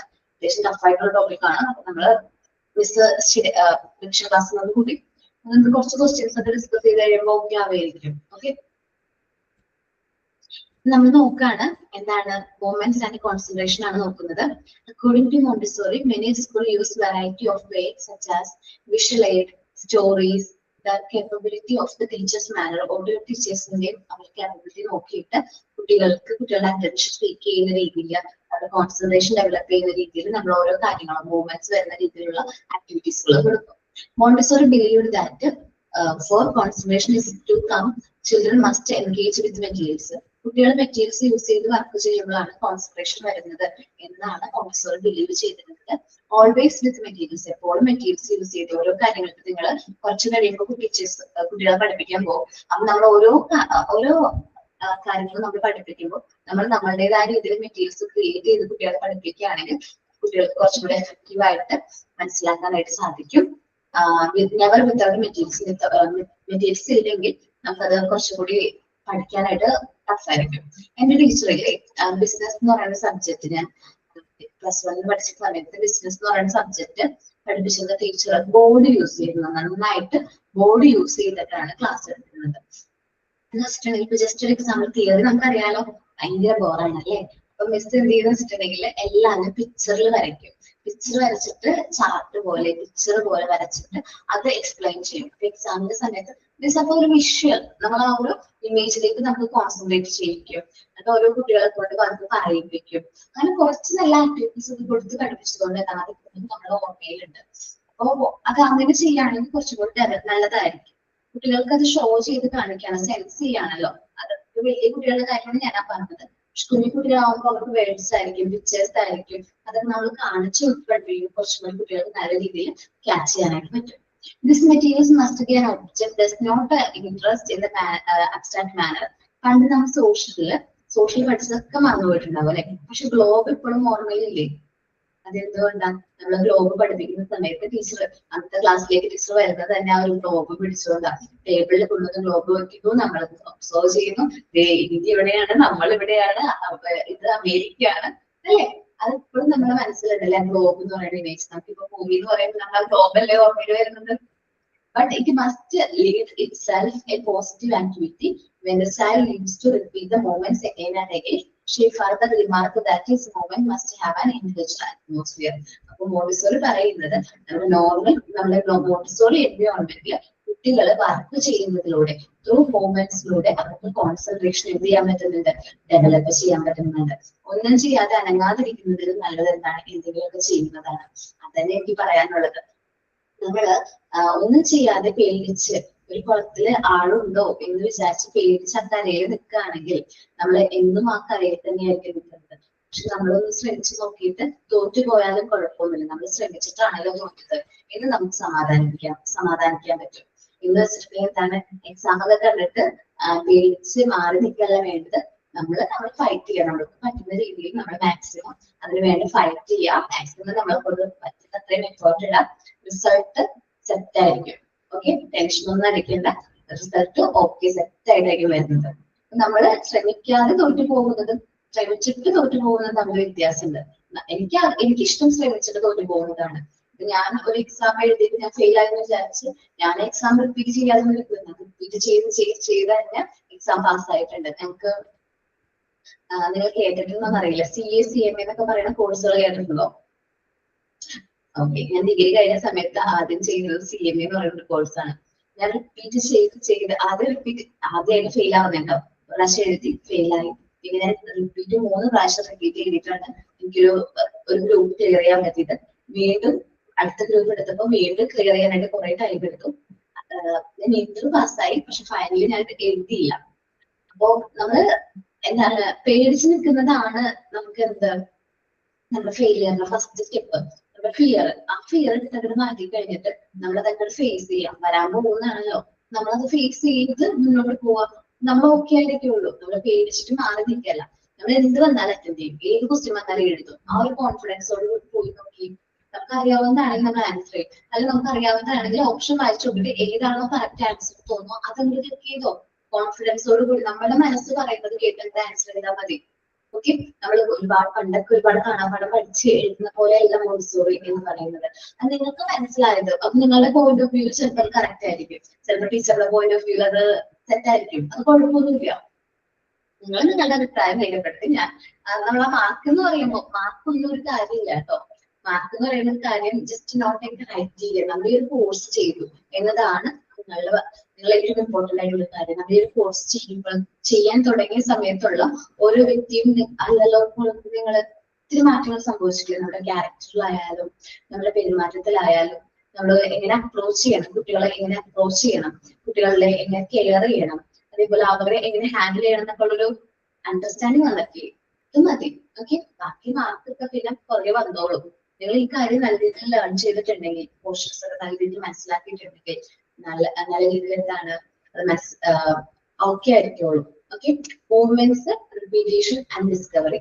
അടുത്തൊരു ഡിസ്കവറി ആണ് മൂവ്മെന്റ്സ്. ത്രൂ മൂവ്മെന്റ്സിലൂടെ നമുക്ക് റിപ്പീറ്റ് ചെയ്യുന്നതിലൂടെ നമുക്ക് എന്ത് ചെയ്യാൻ പറ്റും, ഡിസ്കവർ ചെയ്യാനായിട്ട് പറ്റും. സപ്പോസ് എക്സാമ്പിൾ ഞാൻ പറയാം.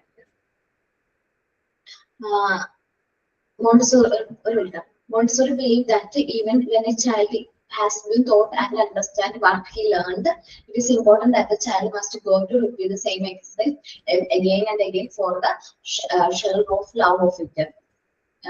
It is like being introduced to a person and stay with him, enjoy the time spent with him. Just ഒരു എക്സാമ്പിൾ പറയുകയാണെങ്കിൽ മൂവ്മെന്റ്സ്, റിപ്പീറ്റേഷൻ ആൻഡ് ഡിസ്കവറി ആണ്. നമ്മൾ ഒരു കാര്യം ചെയ്യാനായിട്ട് തുടങ്ങി കഴിഞ്ഞാൽ നമുക്കത് റിപ്പീറ്റ് ചെയ്യാനും അത് ഡിസ്കവർ ചെയ്യാനും ഭയങ്കര ഇഷ്ടമായിരിക്കും. എന്ന് വെച്ചിട്ടുണ്ടെങ്കിൽ നിങ്ങൾ ഏത് ക്യൂബാണ്, ബൈനോമിയൽ ക്യൂബ് കണ്ടോ? കണ്ടില്ല? ബൈനോമിയൽ ക്യൂബ് എങ്ങനെ പ്രസന്റ് ചെയ്യുന്നത്? ഇമേജ് ഒക്കെ നോക്കിയിട്ട് മിസ് സൈഡൊക്കെ പറഞ്ഞു തന്നിട്ടല്ലേ പ്രസന്റ് ചെയ്യുന്നത്. അത് നല്ല പാടാ ചെയ്യാൻ ഭയങ്കര പാടാണ്. ഇക്വേഷൻ ഒക്കെ മിസ് പറഞ്ഞു തന്നിട്ടുണ്ടാവില്ല. വലിയ കുട്ടികൾക്ക് ഇക്വേഷൻ നോക്കിയാൽ മതി. കുഞ്ഞു കുട്ടികളാവുമ്പോൾ നിങ്ങൾ ബൈനോമിയൽ ക്യൂബ് അറേഞ്ച് ചെയ്യുന്നതിലാണ് നോക്കുന്നത്.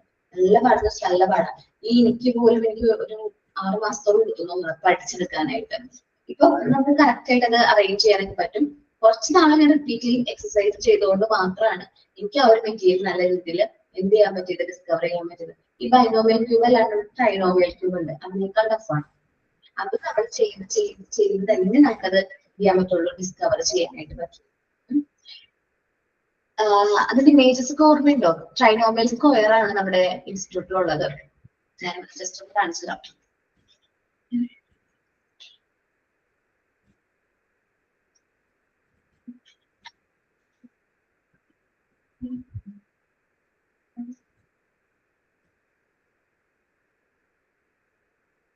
ഇതാണ് ബൈനോമിയൽ ക്യൂബ്. കണ്ടോ നിങ്ങള്? ഇത് പിന്നുള്ളത് ട്രൈനോമിയൽ ആണ്.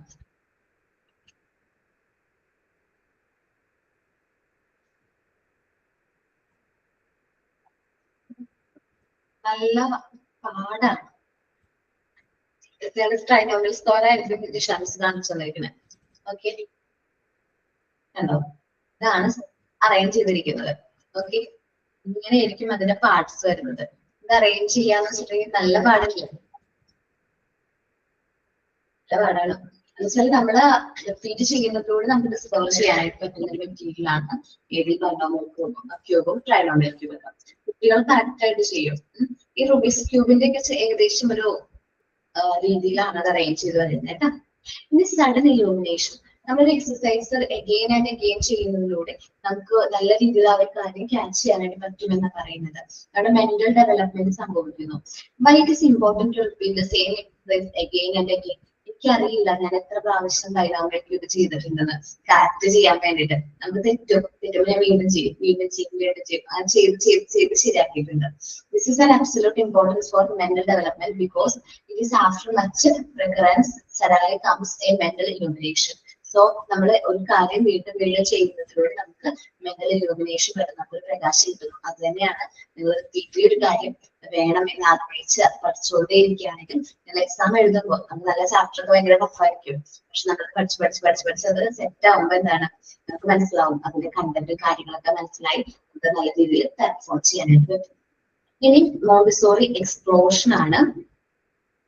Montessori states that the outward evidence of this inbound mental growth reveal itself with almost explosive violence. She said that the experience are common, that it is called the mental explosion. For example, such as explosion are reading and writing. Just an example, ഞാൻ പറയാം കേട്ടോ. നമ്മുടെ Montessori doctor Maria മോണ്ടിസോറിനെ കുറിച്ച് പഠിച്ച സമയത്ത് കാസാദി ഫാമിലിയില് Montessori ഒരുപാട് കാര്യങ്ങൾ എന്ത് ചെയ്തു, ഡിസ്കവർ ചെയ്തു എന്ന് ഞാൻ പറഞ്ഞിട്ടുണ്ടായിരുന്നു.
സോറി കേട്ടോ, ചെറിയൊരു ടെക്നിക്കൽ ഇഷ്യൂ ആയിരുന്നേ.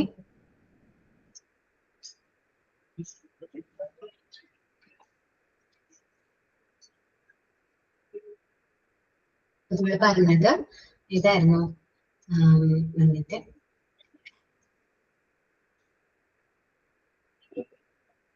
മോണ്ടിസോറി എക്സ്പ്ലോഷൻ അല്ലേ? മോണ്ടിസോറി എക്സ്പ്ലോഷനിൽ പറഞ്ഞ എക്സാമ്പിൾ എന്താണ്? റീഡിങ് ആൻഡ് റൈറ്റിംഗിന്റെ കാര്യം പറഞ്ഞു അല്ലെ? കുട്ടികൾ ആദ്യം റൈറ്റിംഗ് പഠിക്കുന്നത് എങ്ങനെയാണ്? ആദ്യം റൈറ്റിംഗ് ആണ് പഠിക്കുന്നത്. കുട്ടികൾക്ക് നമ്മൾ പ്രീ റൈറ്റിംഗ് ബോർഡ്സും സാൻഡ് പേപ്പർ ആൽഫബറ്റ്സ് ഒക്കെ ഇൻട്രൊഡ്യൂസ് ചെയ്തിട്ട് കുട്ടികളെ കൊണ്ട് നമ്മൾ നിർബന്ധിച്ചല്ല റൈറ്റിംഗ് പഠിപ്പിക്കുന്നത്. അവർ ഓട്ടോമാറ്റിക്കലി എന്ത് ചെയ്യാണ്? റൈറ്റിംഗിലേക്ക് വരാണ് ചെയ്യുന്നത് അല്ലെ?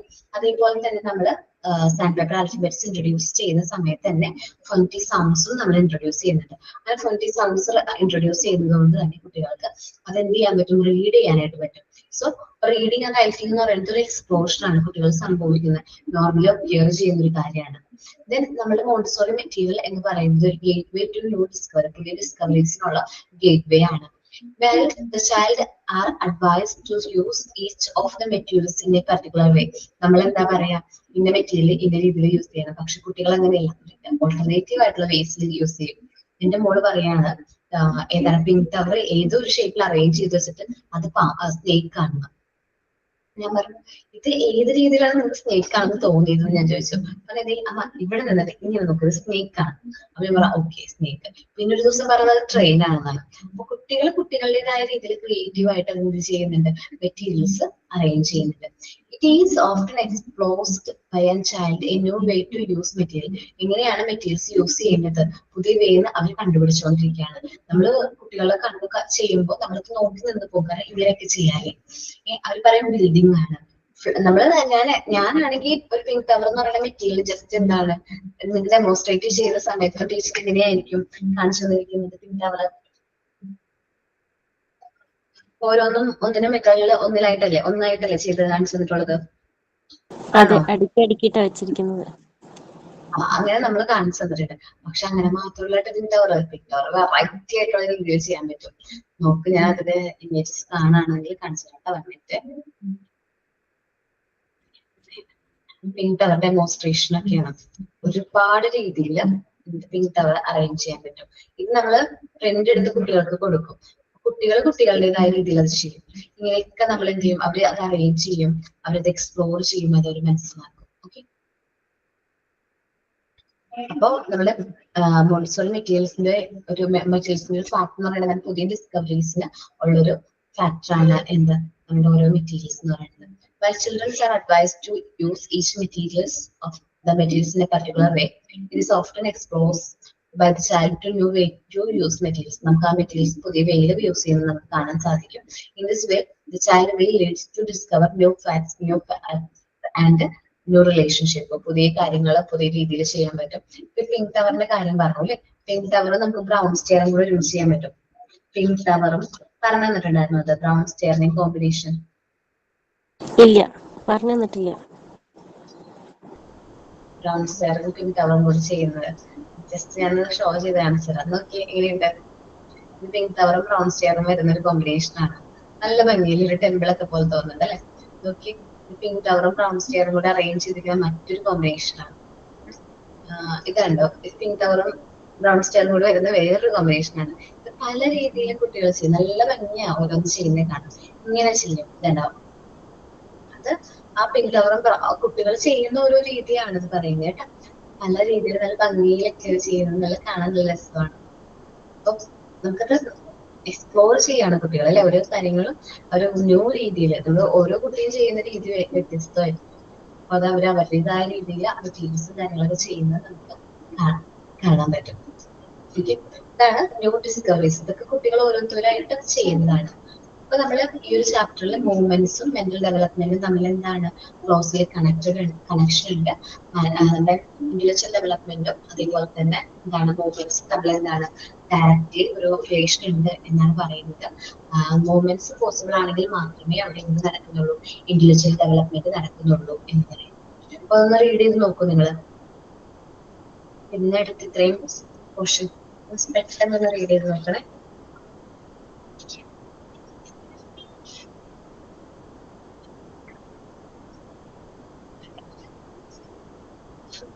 ടീച്ചർ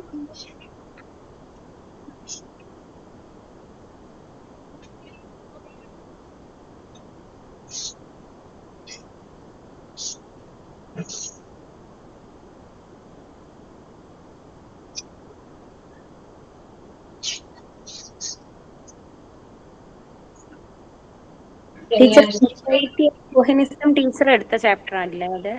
അതെ, സൊസൈറ്റി ഓഫ് കൊഹീഷൻ. അതിന്റെ മോക്ക് ടെസ്റ്റ് ഇപ്പൊ വന്നിട്ടുണ്ട്. മൂവ്മെന്റ്സിന് വന്നിട്ടുണ്ടോ? ഇല്ല ടീച്ചർ, സൊസൈറ്റി ഓഫ് കൊഹിനിസം മാത്രമേ വന്നിട്ടുള്ളൂ ഇപ്പൊ. ഞാൻ പറഞ്ഞിട്ടുണ്ടായിരുന്നു. അപ്പൊ നോക്കാട്ടോ, മൂവ്മെന്റ്സ് ചിലപ്പോ അടുത്തന്നെ വരും. ഞാനത് കൊടുത്തിട്ടുണ്ട്. മൂവ്മെന്റ്സ് വന്നിട്ടുണ്ട് കേട്ടോ. Movements, normalisation, society of cohesion 3 വന്നിട്ടുണ്ട്. ഡ്രാഫ്റ്റ് ആണ്, പോസ്റ്റ് ചെയ്തിട്ടില്ല കേട്ടോ. മൂവ്മെന്റ്സ് വരുന്നുള്ളൂ കേട്ടോ. ഇതില് 9th ചാപ്റ്റർ അപ്പൊ ജിഷ മിസ് ആണ് എടുക്കുക. പാർട്ട് 3 ടെൻഡൻസീസ് ഓഫ് മാൻ ആണോ? അതെ, അത് ജിഷ മിസ് മൺഡേ എടുക്കും കേട്ടോ. മൺഡേ എന്റെ ക്ലാസ്സിലായിരിക്കും ജിഷ മിസ് അത് എടുക്കുക കേട്ടോ. ടീച്ചർ മൺഡേ അല്ലേ ടീച്ചർ നമുക്ക് വൈവ പറഞ്ഞിരിക്കുന്നേ? വൈകി നമ്മൾ ക്ലാസ് ടൈമിലായിരിക്കില്ല. ക്ലാസ് ടൈമിലല്ലാട്ട വൈകി നടക്കുന്നത്. അല്ലാത്ത ടൈമായിരിക്കും ടീച്ചേഴ്സ് ഒരു 4 സ്ലോട്ട് ഒക്കെ ആയിരിക്കും ഒരു ദിവസം കൊടുക്കുക.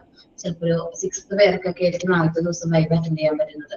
അടുത്ത 6 സ്റ്റുഡൻസോ 8 സ്റ്റുഡൻസിനോ അടുത്ത ക്ലാസ്സിൽ. അങ്ങനെ നമ്മൾ വൈകി ഒരു 1 വീക്കിനുള്ളിൽ കംപ്ലീറ്റ് ആവും. ഓക്കെ, ടൈം എക്സാമിന് ടെൻഷൻ ഒന്നും ഇല്ലല്ലോ? ടൈം എക്സാമിന്റെ അന്ന് വൈകി വരുന്നോണ്ട് കുഴപ്പമൊന്നുമില്ലല്ലോ? അത് ഓക്കെ അല്ലേ? അപ്പൊ നമ്മള് മൂവ്മെന്റ്സ് എന്ന് പറയുന്ന ചാപ്റ്റർ കംപ്ലീറ്റ് ചെയ്തു. അതിനുശേഷം നമ്മൾ മൂവ് ആവുന്നത് ഒരു സിമ്പിൾ ആയിട്ടുള്ള ചാപ്റ്റർ എടുക്കാം അല്ലെ. പേജ് നമ്പർ 183 ആണ്. ചാപ്റ്ററിന്റെ പേര് ഗുഡ് മാനേഴ്സ് എന്നാണ്. 183 ചാപ്റ്ററിന്റെ പേര് ഗുഡ് മാനേഴ്സ് എന്നാണ്. യൂണിറ്റ് 8 ആണ് good manners, manners with friends. അതേപോലെ ബാത്റൂം മാനേഴ്സ്, അതേപോലെ ബെഡ്റൂം മാനേഴ്സ്, ജനറൽ മാനേഴ്സ് എല്ലാവർക്കും അറിയാലേ.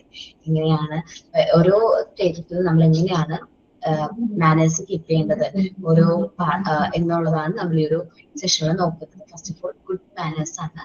നല്ല നല്ല മാനേഴ്സുകൾ, ഗുഡ് ഹാബിറ്റ്, അതേപോലെ ഗുഡ് മാനേഴ്സ് എന്തൊക്കെയാണെന്നാണ് ഈ ഒരു ചാപ്റ്ററിൽ പറയുന്നത്. മാനേഴ്സ് വിത്ത് ഫ്രണ്ട്സ്, ഫ്രണ്ട്സിനോട് നമ്മൾ എപ്പോഴും നല്ലൊരു മാനേഴ്സ് കീപ്പ് ചെയ്യണം. A friend in need is a friend in lead. Front in need എന്ന് പറയുന്നത് ഒരു ഫ്രണ്ട് ഇൻ ലീഡ് ആണെന്ന് നമ്മൾ പറയും അല്ലെ? ഡയലോഗ് എപ്പോഴും പറയുന്നല്ലോ അല്ലെ? Friend in need is a friend in lead. നമുക്ക് ആവശ്യം വരുമ്പോൾ എന്താണ് സപ്പോർട്ട് ചെയ്യുന്ന ഒരാളായിരിക്കും നമ്മളുടെ friend. A true friend is someone who help when you need it. നമുക്ക് ആവശ്യമുള്ള ഒരു സിറ്റുവേഷൻ നമ്മളെ സഹായിക്കുന്നവരാണ് ഗുഡ് ഫ്രണ്ട്. അല്ലാതെ നമ്മളുടെ കൂടെ ഒക്കെ നടന്നിട്ട് നമുക്കൊരു ഡിഫിക്കൽട്ട് ആയിട്ടുള്ള സിറ്റുവേഷൻ വരുമ്പോൾ നമ്മളെ വിട്ട് മാറി നിൽക്കുന്ന ഒരു വ്യക്തി നമ്മുടെ ഫ്രണ്ട് അല്ല. Good friend is must for everyone. എല്ലാവർക്കും ആര് വേണം? നല്ല സുഹൃത്തുക്കൾ വേണം. എല്ലാവർക്കും നല്ല സുഹൃത്തുക്കളില്ലേ? ഈ ഒരു കോഴ്സ് കാരണം നിങ്ങൾക്ക് സുഹൃത്തുക്കളെ കിട്ടിയോ? മോണ്ടിസോറി ക്ലാസ് റൂമിൽ ഉണ്ടോ ഫ്രണ്ട്സ് ഒക്കെ? അപ്പൊ എനിക്കുണ്ട് കേട്ടോ, നല്ല ബെസ്റ്റ് ഫ്രണ്ട്സ് ഒക്കെ ഉണ്ട്. ഒരു നല്ല സുഹൃത്ത് ഉണ്ടെങ്കിൽ നമുക്ക് എന്ത് ഡിഫിക്കൽട്ട് ആയിട്ടുള്ള സിറ്റുവേഷൻസ് വന്നാലും നമുക്ക് ഫേസ് ചെയ്യാനായിട്ട് പറ്റും. അതേപോലെ നമ്മൾ എന്തെങ്കിലുമൊക്കെ പ്രശ്നങ്ങളൊക്കെ കഴിഞ്ഞാൽ നമ്മളുടെ ഒപ്പം സപ്പോർട്ട് ചെയ്യാനായിട്ട് ആ ഒരു നല്ല സുഹൃത്ത് ഉണ്ടാവും. So we have two good friends and maintain the friendship even with an empathetic mind. നമുക്ക് നല്ല സുഹൃത്തുക്കൾ ഉണ്ടാവട്ടെ. അതേപോലെ തന്നെ നമ്മുടെ ഫ്രണ്ട്ഷിപ്പ് നല്ലൊരു എംപത്തറ്റിക് മൈൻഡോട് കൂടി നമ്മൾ എന്ത് ചെയ്യട്ടെ, ഹാൻഡിൽ ചെയ്യട്ടെ. Teacher should assert the importance of good friendship. അതുകൊണ്ടാണ് പറയുന്നത് നമ്മൾ ടീച്ചേഴ്സ്, നമ്മളെല്ലാവരും കുട്ടികളിൽ നല്ല സുഹൃത്ത് ബന്ധങ്ങൾ വളരുന്നതിന് വേണ്ടിയിട്ട് നമ്മൾ സപ്പോർട്ട് കൊടുക്കണം. അപ്പോൾ അതിന്റെ ഫ്രണ്ട്ഷിപ്സിനെ കുറിച്ചുള്ള സ്റ്റോറീസ് ഒക്കെ പറഞ്ഞു കൊടുക്കണം. Give some instruction on how to maintain friendship through manners. അതേപോലെ ഫ്രണ്ട്സിന്റെ ഇടയിൽ എന്തെല്ലാം കാര്യങ്ങളിൽ നമ്മൾ മാനേഴ്സ് കീപ്പ് ചെയ്യണം എന്നതിനെ കുറിച്ചിട്ടൊക്കെ നമ്മൾ ടീച്ചേഴ്സാണ് കുട്ടികൾക്ക് പറഞ്ഞു കൊടുക്കേണ്ടത്. നല്ല സുഹൃത്ത് എല്ലാവർക്കും അനിവാര്യമാണ് അല്ലെ? എല്ലാവർക്കും ഇമ്പോർട്ടന്റ് വേണ്ട ഒരു കാര്യമാണ് എന്ത്? നല്ല സുഹൃത്തുക്കൾ. നമ്മൾ ഒരു റിലേഷൻ ഇല്ലാതെ, നമ്മൾ ബ്ലഡ് റിലേഷൻ ഒന്നും ഇല്ലാതെ നമുക്ക് വരുന്ന നല്ല സുഹൃത്തുക്കളാണ് അവർ. നമ്മുടെ ലൈഫിൽ തന്നെ അസെറ്റാണ്. എല്ലാവർക്കും ഉണ്ടല്ലേ സുഹൃത്തുക്കള്? അപ്പൊ ഈ സുഹൃത്തുക്കളുടെ ജീവിതകാലം മുഴുവനും നമുക്ക് കണ്ടിന്യൂസ് ആയിട്ട് നമുക്ക് എന്ത് ചെയ്യാൻ പറ്റണം, ആ റിലേഷൻഷിപ്പ് ബിൽഡ് ചെയ്യാനായിട്ട് പറ്റണം. നല്ല രീതിയിൽ നമുക്ക് നമ്മുടെ നമ്മുടെ സുഹൃത്തുക്കളോടൊപ്പം ടൈം സ്പെൻഡ് ചെയ്യാനായിട്ട് സാധിക്കണം. അവരോട് നല്ല രീതിയിൽ പെരുമാറണം. നല്ല എമ്പത്തറ്റിക് മൈൻഡ് ആയിരിക്കണം. നമ്മൾ ഹെൽപ്പിംഗ് മൈൻഡ് ആയിരിക്കണം. നമ്മൾ മാത്രം പാസ് ചെയ്യാൻ പോരാ, നമ്മുടെ സുഹൃത്തുക്കളും കൂടി നല്ല രീതിയിൽ എന്ത് ചെയ്യണം, പാസ് ആവണം എന്ന് നമ്മൾ ആഗ്രഹിക്കണം. ഓക്കെ, ഇത്രയും കാര്യങ്ങളാണ് മാനേജ് വിത്ത് ഫ്രണ്ട്സ് എന്ന് പറയുന്നത്. ഫ്രണ്ട്സിനോട് നല്ല രീതിയിലുള്ള പെരുമാറ്റമാണ് ഏതൊരു വ്യക്തിക്കും ഇമ്പോർട്ടൻ്റ്ലി വേണ്ടത്. ഓക്കെ, ഈ നെക്സ്റ്റ് ഒരു കാര്യമാണ് ബാത്റൂം മാനേഴ്സ്. കുട്ടികൾ എങ്ങനെയാണ് ബാത്റൂം ഹൗ ടു ബിഹേവ് നമ്മൾ പറഞ്ഞു കൊടുക്കുന്നില്ല അല്ലെ, എങ്ങനെ ബാത്ത് ചെയ്യണം, എങ്ങനെയാണ് അവിടെ ബിഹേവ് ചെയ്യേണ്ടതെന്ന് പറഞ്ഞു കൊടുക്കുന്നില്ല. പറഞ്ഞു കൊടുക്കണം എന്നാണ് പറയുന്നത്. ബാത്റൂമിൽ നമ്മൾ എങ്ങനെ ബിഹേവ് ചെയ്യണം, how to use soap and towel soap എങ്ങനെ യൂസ് ചെയ്യണം, ഹൗ ടു നമ്മൾ ഒരുപാട് നമ്മുടെ ചെവിയിൽ വെള്ളം പോകുന്ന രീതിയിലൊന്നും എന്ത് ചെയ്യാൻ പാടില്ല, ഷവറിൽ യൂസ് ചെയ്യാൻ പാടില്ല. നമ്മള് എന്താ പറയാ, നമ്മൾ ഡോറില് കാറ്റോഗ്രഫി, നമ്മള് മതിലെഴുത്ത് എന്നൊക്കെ പറയാറില്ലേ, ചുമരെഴുത്ത്, അതൊന്നും ചെയ്യാൻ പാടില്ല. നമ്മളിപ്പോ ആൺകുട്ടികളാണ് മെയിൻ ആയിട്ട്. നമ്മൾ ആൺകുട്ടികളുടെ ടോയ്ലറ്റ് ഒന്ന് വിസിറ്റ് ചെയ്ത് കഴിഞ്ഞിട്ടുണ്ടെങ്കിൽ ഫുൾ ചുമരിൽ ഇങ്ങനെ എഴുതിയിട്ടിരിക്കുകയായിരിക്കും. നിങ്ങൾ സിനിമ കണ്ടോ വാഴ 2? അതിൽ കാണുന്നുണ്ടോ? ഡിഫറെന്റ് ആയിട്ടുള്ളതാണ്. അതേപോലെ തന്നെ ആയിരിക്കും സാധാരണ എല്ലാ സ്കൂളുകളും. അപ്പൊ നമ്മള് കാറ്റോഗ്രഫി ഓൺ വാൾ നമ്മൾ പെർമിറ്റ് ചെയ്യാൻ പാടില്ല. പിക്ചേഴ്സ് ബാത്റൂം ഡോറിന് പുറത്തൊന്നും പിക്ചേഴ്സ് വരയ്ക്കാൻ പാടില്ല. അതേപോലെ നമ്മുടെ വേസ്റ്റ് ഒക്കെ അവിടെ ഇടുന്നത് നല്ലതല്ല. എല്ലാവരും വേസ്റ്റ് ബിന്നിൽ തന്നെ ഇടാനായിട്ട് കുട്ടികളെ പ്രാക്ടീസ് ചെയ്യിക്കണം. അതേപോലെ തന്നെ ബാത്റൂമിലേക്ക് പോകുമ്പോഴും വരുമ്പോഴും എങ്ങനെയാണ് ബിഹേവ് ചെയ്യുന്നത്, അതിന്റെ കറക്റ്റ് ആയിട്ട് ബാത്റൂമിൽ പോയതിനു ശേഷം നമ്മൾ എന്ത് ചെയ്യണം, വാട്ടർ പോർ ചെയ്യണമെന്ന് പറഞ്ഞു കൊടുക്കണം. നമ്മള് ഇന്റർവെല്ലിന്റെ ഒക്കെ സമയത്ത് കുട്ടികളെ എങ്ങനെ ബാത്റൂമിലേക്ക് പോകണം എന്നതിനെ കുറിച്ച് പറയണം. ഓരോരുത്തരും ക്യൂ ആയിട്ട് പോകണം. ആരും അങ്ങോട്ടും ഇങ്ങോട്ടും എന്ത് ചെയ്യാൻ പാടില്ല, ഫുള്ളോ പുഷോ ചെയ്യാനായിട്ട് പാടില്ല. കറക്റ്റ് ആയിട്ട് എനഫ് ആയിട്ടുള്ള വാട്ടർ ഉപയോഗിക്കണം. നമ്മൾ ബാത്റൂം യൂസ് ചെയ്തതിനു ശേഷം ഹാൻഡ് എന്ത് ചെയ്യണം, നല്ല രീതിയിൽ പ്രോപ്പർ ആയിട്ട് സോപ്പ് യൂസ് ചെയ്ത് എന്ത് ചെയ്യണം, ഹാൻഡ് വാഷ് ചെയ്യണം. ബാത്റൂമിലെ വാട്ടർ കാരണവശാലും നമ്മൾ എന്ത് ചെയ്യാൻ പാടില്ല, കുടിക്കാനായിട്ട് പാടില്ല. കുഞ്ഞു കുട്ടികളാകുമ്പോൾ ഡൈപ്പേഴ്സ് കാര്യങ്ങളും ഉണ്ടാവും, അല്ലെങ്കിൽ വലിയ കുട്ടികളാകുമ്പോൾ സാനിറ്ററി പാഡും കാര്യങ്ങളൊക്കെ ഉണ്ടാവും. അതൊക്കെ റൈറ്റ് പ്ലേസിൽ തന്നെ ഡിസ്പോസ് ചെയ്യണം. ടോയ്ലറ്റ് ഇങ്ങനെ പ്രോപ്പർ ആയിട്ട് യൂസ് ചെയ്യണം എന്ന് പറഞ്ഞു കൊടുക്കണം. പിന്നെ ആൺകുട്ടികളുടെ കേസിലാണ് സിബ് കറക്റ്റ് ആയിട്ട് ഇടാനായിട്ട് അറിയാൻ പറ്റില്ല. സോ അപ്പൊ എങ്ങനെയാണ് സിബ് കറക്റ്റ് ആയിട്ട് ഇടുന്നത് എന്നത് പറഞ്ഞു കൊടുക്കണം. ഈ സിബ് കറക്റ്റ് ആയിട്ട് ഇടാനായിട്ട് നമ്മൾ ഹെൽപ്പ് ചെയ്യുന്ന ഒരു മെറ്റീരിയൽ മോണ്ടിസോറി ഉണ്ടല്ലോ, ഫ്രെയിംവർക്ക് അല്ലേ മിസ്സേ? സിബ് ഫ്രെയിം അല്ലേ. അത് യൂസ് ചെയ്യുന്നതിലൂടെ നമുക്ക് കുട്ടികൾക്ക് എങ്ങനെയാണ് കറക്റ്റ് പ്രോപ്പർ ആയിട്ട് സിബ് ഇടേണ്ടത് എന്ന് മനസ്സിലാവും. The above instruction definitely guide the students in the right way. ഈ പറയുന്ന ഇൻസ്ട്രക്ഷൻസ് നമ്മുടെ കുട്ടികൾക്ക് കറക്റ്റ് ആയിട്ട് പറഞ്ഞു കൊടുക്കണം. അതിലൂടെ നമുക്ക് കുട്ടികൾക്ക് നല്ലൊരു ബാത്റൂം മാനേഴ്സ് കീപ്പ് ചെയ്യാനായിട്ട് സാധിക്കും. ഓക്കെ, ആ ഒരു പാരഗ്രാഫ് ഒന്ന് വായിക്കോ ഒരാള്? Bathroom manners with the friend വേണോ മിസ്സേ? വേണ്ടടാ, മാനേഴ്സ് വിത്ത് ഫ്രണ്ട്സ് ഓക്കെ അല്ലേ നിങ്ങള്? Okay. Bathroom manners. While taking a bath, how to behave is a must every day. Using others' soft towels, dip peers and bad. Cacography. അതിന്റെ dip year, നമ്മൾ ചെവിയിൽ ഇങ്ങനെ വെള്ളമൊക്കെ ഇങ്ങനെ ടിപ്പ് ചെയ്യില്ലേ ചില കുട്ടികൾ, ചെവിക്ക് ഇങ്ങനെ വെള്ളം പിടിച്ചിട്ട് ഇങ്ങനെ കുറെ നേരം മുക്കും. അതേപോലെ തന്നെ അങ്ങനെ ചെയ്യാൻ പാടില്ല എന്ന് പറയണേ കേട്ടോ. ഇത് പിയേഴ്സ് എന്നാ മിസ് എഴുതിയിരുന്നത്, PEARS തന്നെയാണ്. അത് നമ്മുടെ ടെസ്റ്റിലെ മിസ്റ്റേക്ക് ആണ്, ഞാൻ വിട്ടുപോയതാണ്. ഇയർ. Okay മിസ്സേ. Dip ears are bad. Cacography on the walls, drawing pictures on the bathroom door, and putting wastes are too bad. So correct the students and give the right instructions while they go to the bathroom and toilets. Give strict commands when you send the students for the intervals. Go one by one. Go silently. Do not scribble. You do not pull or push others. Pour enough water. Wash hands and feet. Do not drink the water in the bathroom. Put the dippers and at right place. Use the toilet properly. Put the sib correctly and carefully, etc. The above instructions definitely guide students in the right way. In this way, they can get good bathroom behavior. എടാ വേറൊരു മിസ്റ്റേക്കും കൂടി ഉണ്ട്. Put diapers at right place എന്നാണ് mistake ആണ്. അതേപോലെ തന്നെ ഇതിലൂടെ ഇങ്ങനെ നമ്മൾ ചെയ്യുന്നതിലൂടെ കുട്ടികളിൽ നല്ലൊരു ബാത്റൂം മാനേഴ്സ് ഡെവലപ്പ് ചെയ്യാനായിട്ട് സാധിക്കും. ഓക്കെ, ക്ലിയർ ആണല്ലോ ബാത്റൂം മാനേഴ്സ്? ഓക്കെ, ഇനി അടുത്തതാണ് ബെഡ്റൂം മാനേഴ്സ് എന്ന് പറയുന്നത്. നമ്മൾ നേരത്തെ എഴുന്നേക്കണം അല്ലെ? സോ നമ്മൾ നേരത്തെ എഴുന്നേക്കാൻ വേണ്ടിയിട്ട് എന്ത് ചെയ്യണം? നമ്മൾ നേരത്തെ ഉറങ്ങണം. കുട്ടികളെ നമ്മൾ നേരത്തെ ഉറക്കിയാൽ മാത്രമാണ് അവർക്ക് രാവിലെ നേരത്തെ എഴുന്നേക്കാനും അവരുടെ ഡെയിലി ടാസ്ക് കറക്റ്റ് ആയിട്ട് ചെയ്യാനും എന്ത് ചെയ്യാൻ പറ്റുള്ളൂ, അവർക്ക് കറക്റ്റ് ടൈമിൽ സ്കൂളിൽ എത്താനായിട്ട് പറ്റുള്ളൂ. അപ്പോൾ എല്ലാ കുട്ടികളും നേരത്തെ ഉറക്കാനായിട്ട് നമ്മൾ ശീലിപ്പിക്കണം. നമ്മള് എന്താണ്, നമ്മൾ ഉറങ്ങാൻ പോകുന്നതിന് മുമ്പ് നമ്മുടെ ഹോംവർക്ക്, ഡെയിലി ഡ്യൂട്ടീസും കാര്യങ്ങളൊക്കെ എന്ത് ചെയ്യുക, അവരെ കൊണ്ട് ചെയ്യിപ്പിക്കണം. നമ്മൾ ഉറങ്ങാൻ പോകുന്നതിന് മുമ്പ് ഗുഡ് നൈറ്റ് പറയിപ്പിച്ച് ശീലിപ്പിക്കുക. അതേപോലെ ബ്രഷ് ചെയ്യിപ്പിക്കുക അല്ലെ? ബെഡ്റൂം നമ്മള് ഉറങ്ങുന്നതിന് മുമ്പായിട്ട് എന്ത് ചെയ്യുക, നമ്മുടെ ടീത്ത് നല്ല രീതിയിൽ ബ്രഷ് ചെയ്യിപ്പിക്കുക. ഉറങ്ങി എഴുന്നേൽക്കുമ്പോൾ ഗുഡ് മോർണിംഗ് വിഷ് ചെയ്യാനായിട്ട് പറയാം. അതേപോലെ നമ്മൾ ദൈവത്തിനോട് ഇന്നൊരു ദിവസം നമുക്ക് തന്നതിന് നമ്മൾ ഉറങ്ങുന്നതിന് മുമ്പും അതേപോലെ തന്നെ എഴുന്നേൽക്കുമ്പോഴും പ്രാർത്ഥിച്ചിട്ട് എഴുന്നേൽക്കുക. അതേപോലെ ചില കുട്ടികൾ നമ്മൾ എഴുന്നേൽക്കുമ്പോൾ നമ്മൾ തറയിൽ ചവിട്ടുന്നതിന് മുമ്പ്, ചില ഫാമിലീസിൽ ഞാൻ കണ്ടിട്ടുള്ളതാണ്, തറയിൽ ചവിട്ടുന്നതിന് മുമ്പ് നമ്മുടെ ഭൂമി ദേവിനെ എന്ത് ചെയ്യും, വണങ്ങും, തൊട്ട് നിറകയിൽ വെച്ചിട്ട് എഴുന്നേൽക്കും. അപ്പൊ അങ്ങനെയൊക്കെ ചെയ്യുന്നതിലൂടെ കുട്ടികൾക്ക് കുറെ കാര്യങ്ങൾ ഡെവലപ്പ് ചെയ്യാൻ പറ്റും. അപ്പൊ നല്ല രീതിയിൽ അവരെ എഴുന്നേൽക്കുന്നതിലൂടെ അവർക്ക് ഒരുപാട് കാര്യങ്ങൾ, അവരുടെ ഡ്യൂട്ടീസും കാര്യങ്ങളൊക്കെ കറക്റ്റ് ആയിട്ട് ഫിനിഷ് ചെയ്യാനും ബ്രേക്ക്ഫാസ്റ്റ് കഴിക്കാനും പറ്റും.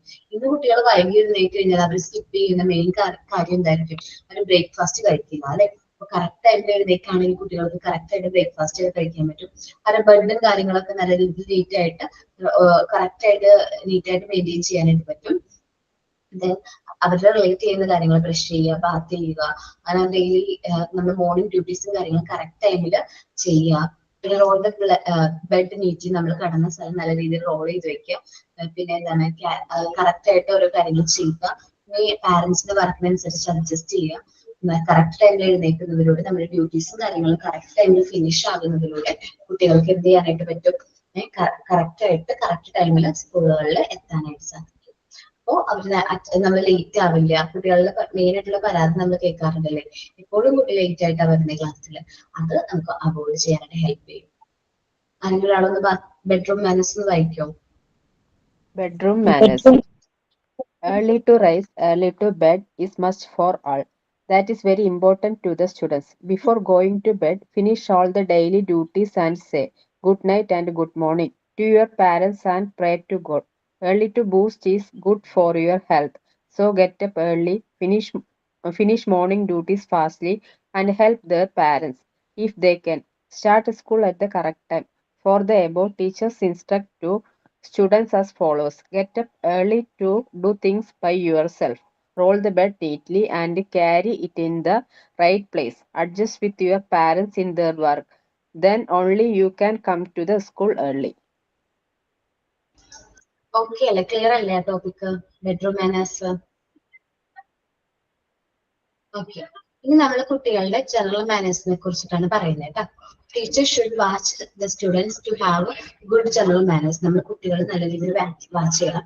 അവർ സംസാരിക്കുന്നതിലും അവർ പെരുമാറുന്നതിലും ഒക്കെ നല്ല ഗുഡ് മാനേഴ്സ് ഫോളോ ചെയ്യുന്നുണ്ടോ? Social behaviour can be make a man excellent. ഒരു വ്യക്തിയെ എക്സലന്റ് ആക്കുന്നത് അവന്റെ സോഷ്യൽ ബിഹേവിയറിലൂടെയാണ്. സോഷ്യലൈസേഷൻ അല്ലെങ്കിൽ സോഷ്യൽ ഡെവലപ്മെന്റിലൂടെയാണ് ഒരു പെർഫെക്റ്റ് ആയിട്ടുള്ള വ്യക്തിയെ നമുക്ക് ഡെവലപ്പ് ചെയ്തെടുക്കാനായിട്ട് സാധിക്കാം. General teachers are giving commands but they are fail to watch whether they are following or not. നമുക്കറിയാം, നമ്മൾ കമാൻഡ്സും കാര്യങ്ങളൊക്കെ കൊടുക്കാറുണ്ട്. പക്ഷെ നമ്മൾ ഫെയിൽ ആവുന്ന ഒരു കാര്യം എന്താണ്? അത് അവർ കറക്റ്റ് ആയിട്ട് ചെയ്യുന്നുണ്ടോ എന്ന് വാച്ച് ചെയ്യാനായിട്ട് നമ്മൾ ഫെയിൽ ആവാറുണ്ട്. അപ്പൊ നമ്മൾ ശ്രദ്ധിക്കണം, നമ്മൾ കൊടുക്കുന്ന കമാൻഡ്സും കാര്യങ്ങളും കുട്ടികൾ കറക്റ്റ് ആയിട്ട് ഫോളോ ചെയ്യുന്നുണ്ട്. ഇപ്പൊ ബാത്റൂമിൽ നമ്മൾ ഇടയ്ക്ക് ക്രോസ് ചെക്ക് ചെയ്യണം. ഈ എന്താ പറയുക, കാറ്റഗോഗ്രഫി ഡ്രോയിങ് ഒക്കെ ഉണ്ടോ എന്നൊക്കെ നമ്മൾ ചെക്ക് ചെയ്യണം. It is the duty of the teachers to give instruction and detect whether they are following. ടീച്ചറുടെ ഉത്തരവാദിത്തമാണ് നമ്മൾ പറയുന്ന കാര്യങ്ങൾ കുട്ടികൾ ചെയ്യുന്നുണ്ടോ, അത് ചെയ്യുന്നില്ലെങ്കിൽ അത് കണ്ടുപിടിക്കുന്ന ഉത്തരവാദിത്തം ആർക്ക് തന്നെയാണ്? ടീച്ചേഴ്സിനാണ്. If they fails to follow they should punish them and make them to follow. അത് എനിക്ക് താല്പര്യമില്ല, പണിഷ് ചെയ്യാനായിട്ട് പറയില്ല, പക്ഷെ അവരോട് നല്ല രീതിയിൽ വാൺ ചെയ്ത് വിടാം, അത് ഫോളോ ചെയ്യണം എന്ന് കറക്റ്റ് ആയിട്ട് പറയാം. Otherwise they should not have general manners. നമ്മൾ കറക്റ്റ് ആയിട്ടുള്ള കാര്യങ്ങൾ ചെയ്യുന്നില്ലെങ്കിൽ കുട്ടികൾക്ക് ജനറൽ മാനേഴ്സ് ഉണ്ടാവില്ല. ജസ്റ്റ് ഒരു എക്സാമ്പിൾ ആണ്, സ്കൂളിൽ കറക്റ്റ് ടൈമിൽ നമ്മൾ കറക്റ്റ് ടൈമിൽ എത്താന്നുള്ളത് പഞ്ച്വാലിറ്റി ഡെവലപ്പ് ചെയ്യാനായിട്ട് ഹെൽപ്പ് ചെയ്യും അല്ലെ? കുട്ടികളുടെ പഞ്ച്വാലിറ്റി ചെറുപ്പം മുതലേ പഞ്ച്വൽ ആവുന്ന കുട്ടികളെ വർക്ക് ചെയ്യുന്ന സമയത്ത് ഈ പഞ്ച്വാലിറ്റി അവർ കീപ്പ് ചെയ്യും, പഞ്ച്വൽ ആയിരിക്കും അല്ലെ? അല്ലെങ്കിൽ എന്താണ് അവർക്ക് സംഭവിക്കുന്നത്? എപ്പോഴും അവർ ലേറ്റ് ആയിട്ടായിരിക്കും വരുന്നത്. സോ നമ്മൾ ചെറിയ ചെറിയ കാര്യങ്ങളായിരിക്കും ഫോളോ ചെയ്യുന്നത്, അത് നമ്മളുടെ ഭാവിയിലേക്ക് നല്ലതാണ്. അതേപോലെ നീറ്റ് ആയിട്ട് വരിക, ഡ്രസ് യൂണിഫോം ഒക്കെ നല്ല രീതിയിൽ അയൺ ചെയ്ത് വാഷ് ചെയ്ത് അയൺ ചെയ്തിട്ടിട്ട് വരിക. അപ്പൊ അതൊക്കെ എന്താണ് ജനറൽ മാനേഴ്സിന്റെ ഭാഗമാണ്. Man is a social animal, so that he has to adjust with everybody.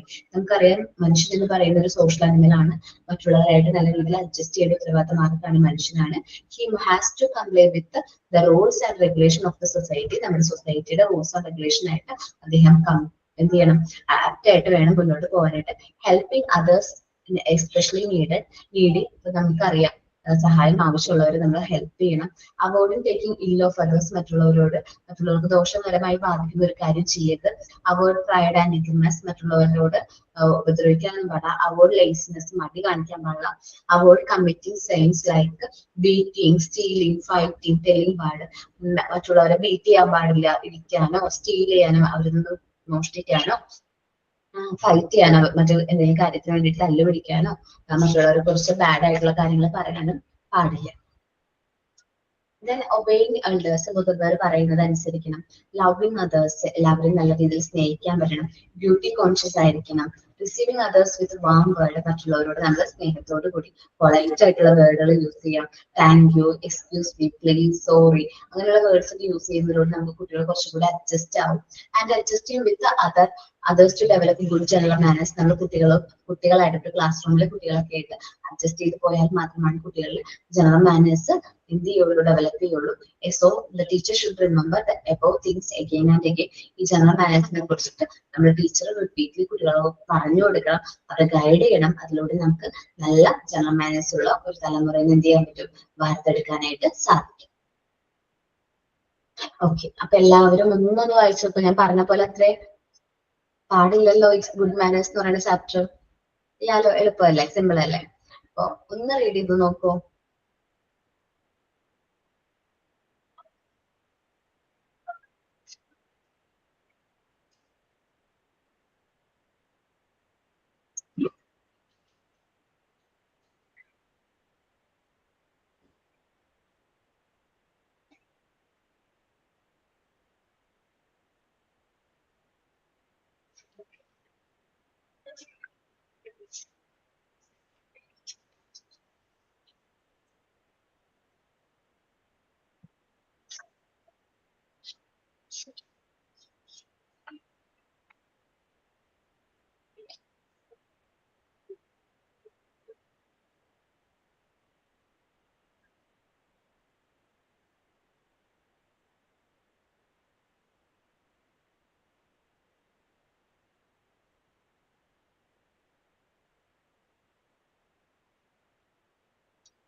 അപ്പൊ ബാക്കി പോർഷൻസ് നമുക്ക് നെക്സ്റ്റ് ക്ലാസ്സിൽ ഡിസ്കസ് ചെയ്യാം. അല്ലെങ്കിൽ ഞാനൊരു ചാപ്റ്റർ കൂടി സ്റ്റാർട്ട് ചെയ്യണോ? അല്ല എന്തെങ്കിലും ബ്രേക്ക് എടുത്തോ? സ്റ്റാർട്ട് ചെയ്തോട്ടെ, ഞാൻ ചെറിയൊരു പോർഷൻ ആണ്. മിസ് സ്റ്റാർട്ട് ചെയ്തോ. സ്റ്റാർട്ട് ചെയ്തോട്ടെ. ഇത്തിരി ഇമ്പോർട്ടന്റ് ആണ്. ഞാൻ നേരത്തെ പറഞ്ഞ പോലെ ഗുഡ് മാനേഴ്സ് പോലെയല്ല, കുറച്ച് ഇമ്പോർട്ടന്റ് ആയിട്ടുള്ള ടോപ്പിക്കാണ് ഇനി എടുക്കാനായിട്ട് പോകുന്നത് കേട്ടോ. അപ്പോ ഇമ്പോർട്ടൻസ് എന്ന് പറയുന്നത് ആ ടോപ്പിക്കിൽ തന്നെ കുറച്ച് ഇമ്പോർട്ടന്റ് ആണ്. നമ്മൾ ടീച്ചേഴ്സിന്റെ ഉത്തരവാദിത്വം എന്താണ്? ശരിക്കും പറഞ്ഞ കുട്ടികൾ കാര്യങ്ങൾ ചെയ്യുന്നുണ്ടോ എന്ന് സൂപ്പർവൈസ് ചെയ്യുന്ന റോൾ ആർക്കാണ്? നമ്മുടെ ടീച്ചേഴ്സിനുണ്ട് അല്ലെ? ഇതെല്ലാം എല്ലാവർക്കും അറിയാം. നമ്മുടെ മെയിൻ ആയിട്ടുള്ള റോളാണ് എന്ത്? സൂപ്പർവൈസ് ചെയ്യുന്നത്. അതാണ് next chapter, unit 9, supervising and reporting എന്ന് പറയും. ഫസ്റ്റ് ഓഫ് ഓൾ, സൂപ്പർവിഷൻ എന്ന് പറയുന്നത് ഒരു പ്ലാൻഡ് ആയിട്ടുള്ള പ്രോഗ്രാം ആണ്. ഇംപ്രൂവ്മെന്റ് ഓഫ് ഇൻസ്ട്രക്ഷൻസ് ആണ്. കറക്റ്റ് ആയിട്ട് നമ്മൾ പറയുന്ന കാര്യങ്ങൾ അത് ഫോളോ ചെയ്യുന്നുണ്ടോ എന്നത് സൂപ്പർവൈസ് ചെയ്യേണ്ട ഉത്തരവാദിത്വം നമ്മുടെ ടീച്ചേഴ്സിനുണ്ട്. എഫക്റ്റീവ് സൂപ്പർവിഷൻ എന്ന് പറയുമ്പോൾ രണ്ട് കാര്യങ്ങളുണ്ട്. Effective guidance is A creative. നമ്മൾ കറക്റ്റ് ആയിട്ട് അവരെ ഗൈഡ് ചെയ്യണം, അവർ നല്ല രീതിയിൽ എന്ത് ചെയ്യണം, കറക്റ്റ് ആയിട്ട് അവരെ കൊണ്ട് അത് ഫോളോ ചെയ്യിപ്പിക്കണം. സൂപ്പർവിഷൻ എന്ന് പറയുമ്പോൾ എല്ലാവരും അവരുടെ വർക്ക് കറക്റ്റ് ആയിട്ടുള്ള ഒരു രീതിയിൽ ചെയ്യുന്നുണ്ടോ എന്നത് നോക്കുന്നതിനെയാണ് സൂപ്പർവിഷൻ എന്ന് പറയുന്നത്. അപ്പൊ ടീച്ചേഴ്സ് ലേണിംഗ് സിറ്റുവേഷൻ നല്ല രീതിയിൽ പോസിറ്റീവ് ആയിട്ടുള്ള ടീച്ചേഴ്സ് ലേണിംഗ് സിറ്റുവേഷൻ ബിൽഡ് ചെയ്യാനായിട്ട് സൂപ്പർവിഷൻ ഹെൽപ്പ് ചെയ്യുന്നു. മെയിൻ ആയിട്ടൊരു ഗൈഡൻസ് എന്ന് പറയുന്നത് സെൽഫ് ഡയറക്റ്റീവ് ആണ്. ടീച്ചേഴ്സിന് സ്വയം തീരുമാനങ്ങൾ എടുക്കാൻ സൂപ്പർവിഷൻ ഹെൽപ്പ് ചെയ്യുന്നുണ്ട്. സൂപ്പർവിഷൻ ഫംഗ്ഷൻ എന്ന് പറഞ്ഞിട്ടുണ്ടെങ്കിൽ ഒരു ഓവർസിയർ, ഒരു ഇൻസ്പെക്ടർ എന്നതിൽ കൂടുതൽ more as A group leader. അപ്പൊ നമ്മൾക്ക് സൂപ്പർവൈസർ എന്ന് പറയുമ്പോൾ ഒരു ഓവർസിയർ, ഒരു ഇൻസ്പെക്ടർ അല്ലെങ്കിൽ ഒരു സൂപ്രണ്ട് എന്നൊക്കെ പറയുന്ന പോലെയല്ല. പക്ഷെ നമ്മളുടെ ഒപ്പം നിന്ന് നമ്മളെ നയിക്കുന്ന ഒരു ഗുഡ് ലീഡർ ആവാനായിട്ട് ശ്രമിക്കണം. സാധാരണയായിട്ട് ഒരു സ്കൂളിനെ സംബന്ധിച്ച് സൂപ്പർവൈസർ ആരായിരിക്കും? HM, ഹെഡ് മിസ്റ്റേഴ്സ് അല്ലെങ്കിൽ ഹെഡ് മാസ്റ്റർ ആയിരിക്കും അല്ലെ? അല്ലെ? എല്ലാ കാര്യങ്ങളും നോക്കി നടത്തുന്ന ഒരാള് ഒരു സൂപ്പർവൈസിംഗ് റോള് വഹിക്കുന്ന അദ്ദേഹമാണ്. Supervision provide educational leadership. അപ്പൊ എഡ്യൂക്കേഷണൽ ലീഡർഷിപ്പ് ആണ് സൂപ്പർവിഷൻ കൊണ്ടുവരുന്നത്. Supervisor works through with others to develop quality of the activity they perform. അവർ പെർഫോം ചെയ്യുന്ന ആക്ടിവിറ്റീസിന്റെ ക്വാളിറ്റി ഉറപ്പ് നൽകാനായിട്ട് സൂപ്പർവിഷൻ ഹെൽപ്പ് ചെയ്യുന്നുണ്ട്. Good supervision is based upon teachers participation. ടീച്ചേഴ്സിന്റെ പാർട്ടിസിപ്പേഷൻ കൂടെ ഉണ്ടെങ്കിൽ മാത്രമേ നമുക്ക് എന്ത് ചെയ്യാൻ പറ്റുള്ളൂ? ഗുഡ് സൂപ്പർവിഷൻ എന്ത് ചെയ്യാൻ പറ്റുള്ളൂ? നമുക്ക് ഉറപ്പ് വരുത്താനായിട്ട് സാധിക്കും. സൂപ്പർവൈസിങ് എന്ന് പറയുന്നത് വളരെ ഇമ്പോർട്ടന്റ് ആയിട്ടുള്ള ഒരു റോളാണ്, ഒരു പ്ലാൻഡ് ആയിട്ടുള്ള ഒരു കാര്യമാണ് എന്ത് സൂപ്പർവിഷൻ എന്ന് പറയുന്നത്. സോ എവറി സൂപ്പർവിഷൻ എന്ന് പറയുന്നത് പ്ലാൻഡ് ആണ്. നമുക്ക് കറക്റ്റ് ആയിട്ട് ഗൈഡൻസും കാര്യങ്ങളും കൊടുക്കുന്ന ഒരു കാര്യമാണ് എന്ത് സൂപ്പർവിഷൻ എന്ന് പറയുന്നത്. അപ്പൊ ആ ഒരു പാരഗ്രാഫുകൾ വായിക്കുമോ? വായിച്ചോട്ടാ. മനസ്സിൽ വായിക്കാനാണോ ടീച്ചർ? ഉറക്കെ വായിക്കാനാണ്. Supervising and reporting. Supervising. Supervision is a planned program for improvement of instruction. Effective supervision has a constitutional base. Effective guidance is effective. A supervisor is any person responsible for working with others to increase the effectiveness of the teaching learning situation. The primary aim of guidance is to help the teacher to become self-directive. Supervision provides educational leadership. Supervision function less an oversight and inspector and more as a group of leader. Supervision provides educational leadership. Supervisor works through and with others to develop the quality of the activities they perform. Good supervision is based upon teachers' participation. Supervising എന്ന് പറയുമ്പോൾ supervision എന്ന് പറയുന്നത് ഒരു planned ആയിട്ടുള്ള ഒരു പ്രോഗ്രാമാണ്. നമ്മൾ പറയുന്ന കാര്യങ്ങളുടെ ഇൻസ്ട്രക്ഷൻസിന്റെ ഒക്കെ നല്ല ക്വാളിറ്റിയിൽ ഇംപ്രൂവ് ചെയ്യാനായിട്ട് ഹെൽപ്പ് ചെയ്യുന്നുണ്ട്. ഒരു എഫക്റ്റീവ് സൂപ്പർവിഷൻ ഉള്ള ഒരു സ്ഥാപനമാണെങ്കിൽ നമുക്കത് ഫീൽ ചെയ്യും. ആ ഒരു സ്ഥാപനത്തിലേക്ക് വരുമ്പോൾ എല്ലാ കാര്യങ്ങളും കറക്റ്റ് ആയിട്ട് ഫോളോ ചെയ്യുന്നത് നമുക്ക് ഫീൽ ചെയ്യും. സൂപ്പർവൈസർ എന്ന് പറയുന്നത് the person who is responsible.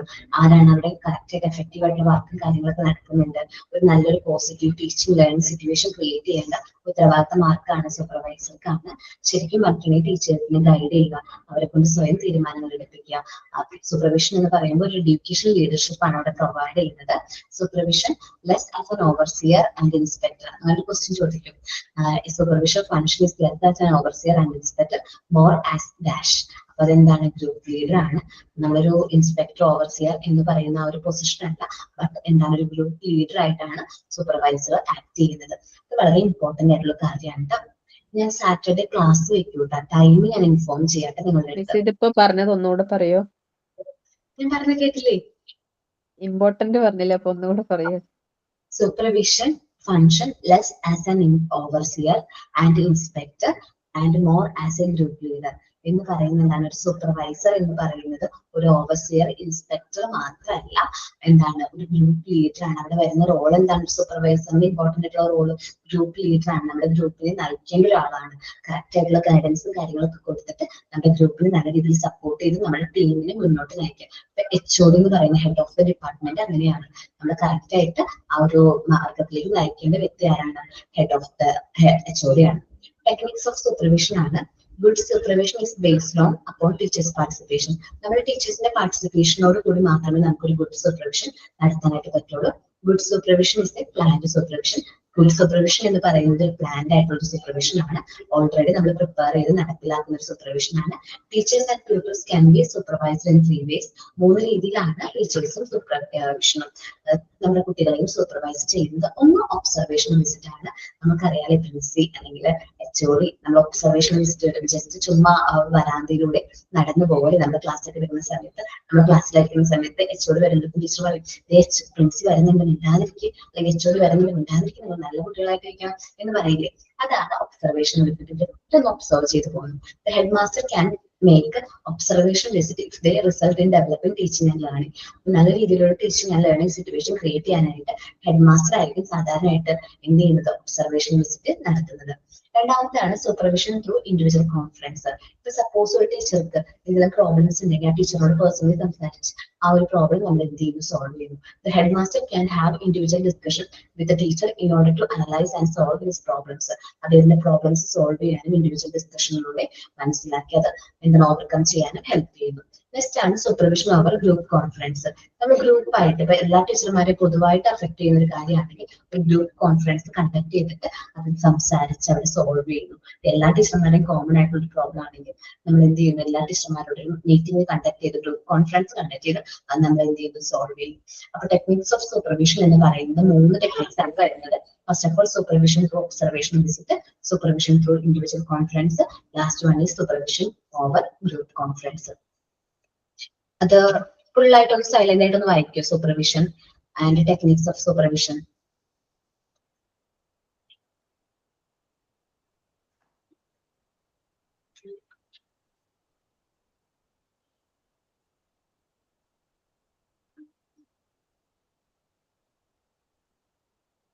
Okay, ഞാൻ ഇത് സ്പീഡിലാണ് എടുത്തത്. നെക്സ്റ്റ് ക്ലാസ്സിൽ ഞാൻ എടുക്കുമ്പോൾ ഇതൊന്നും കൂടി സമ്മപ്പ് ചെയ്തിട്ട് അതേപോലെ ടോപ്പിക് ഒന്ന് കൺവേ ചെയ്യുന്ന രീതിയിൽ പറഞ്ഞു തരാം കേട്ടോ.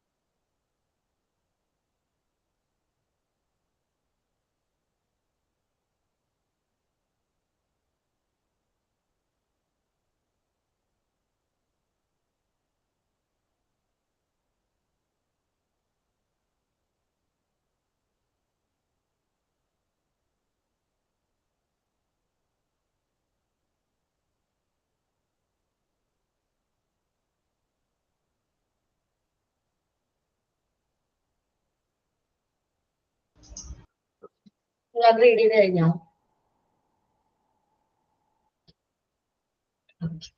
അപ്പൊ എല്ലാവരും ഒന്ന് ഫുഡൊക്കെ കഴിച്ച് ഫ്രഷ് ആയിട്ട് നെക്സ്റ്റ് ക്ലാസ്സിന് ജോയിൻ ചെയ്യണം കേട്ടോ. Okay, thank you teacher. Thank you all. ഞാൻ സാറ്റർഡേ ക്ലാസ് ഇൻഫർമേഷൻ അയക്കാം കേട്ടോ.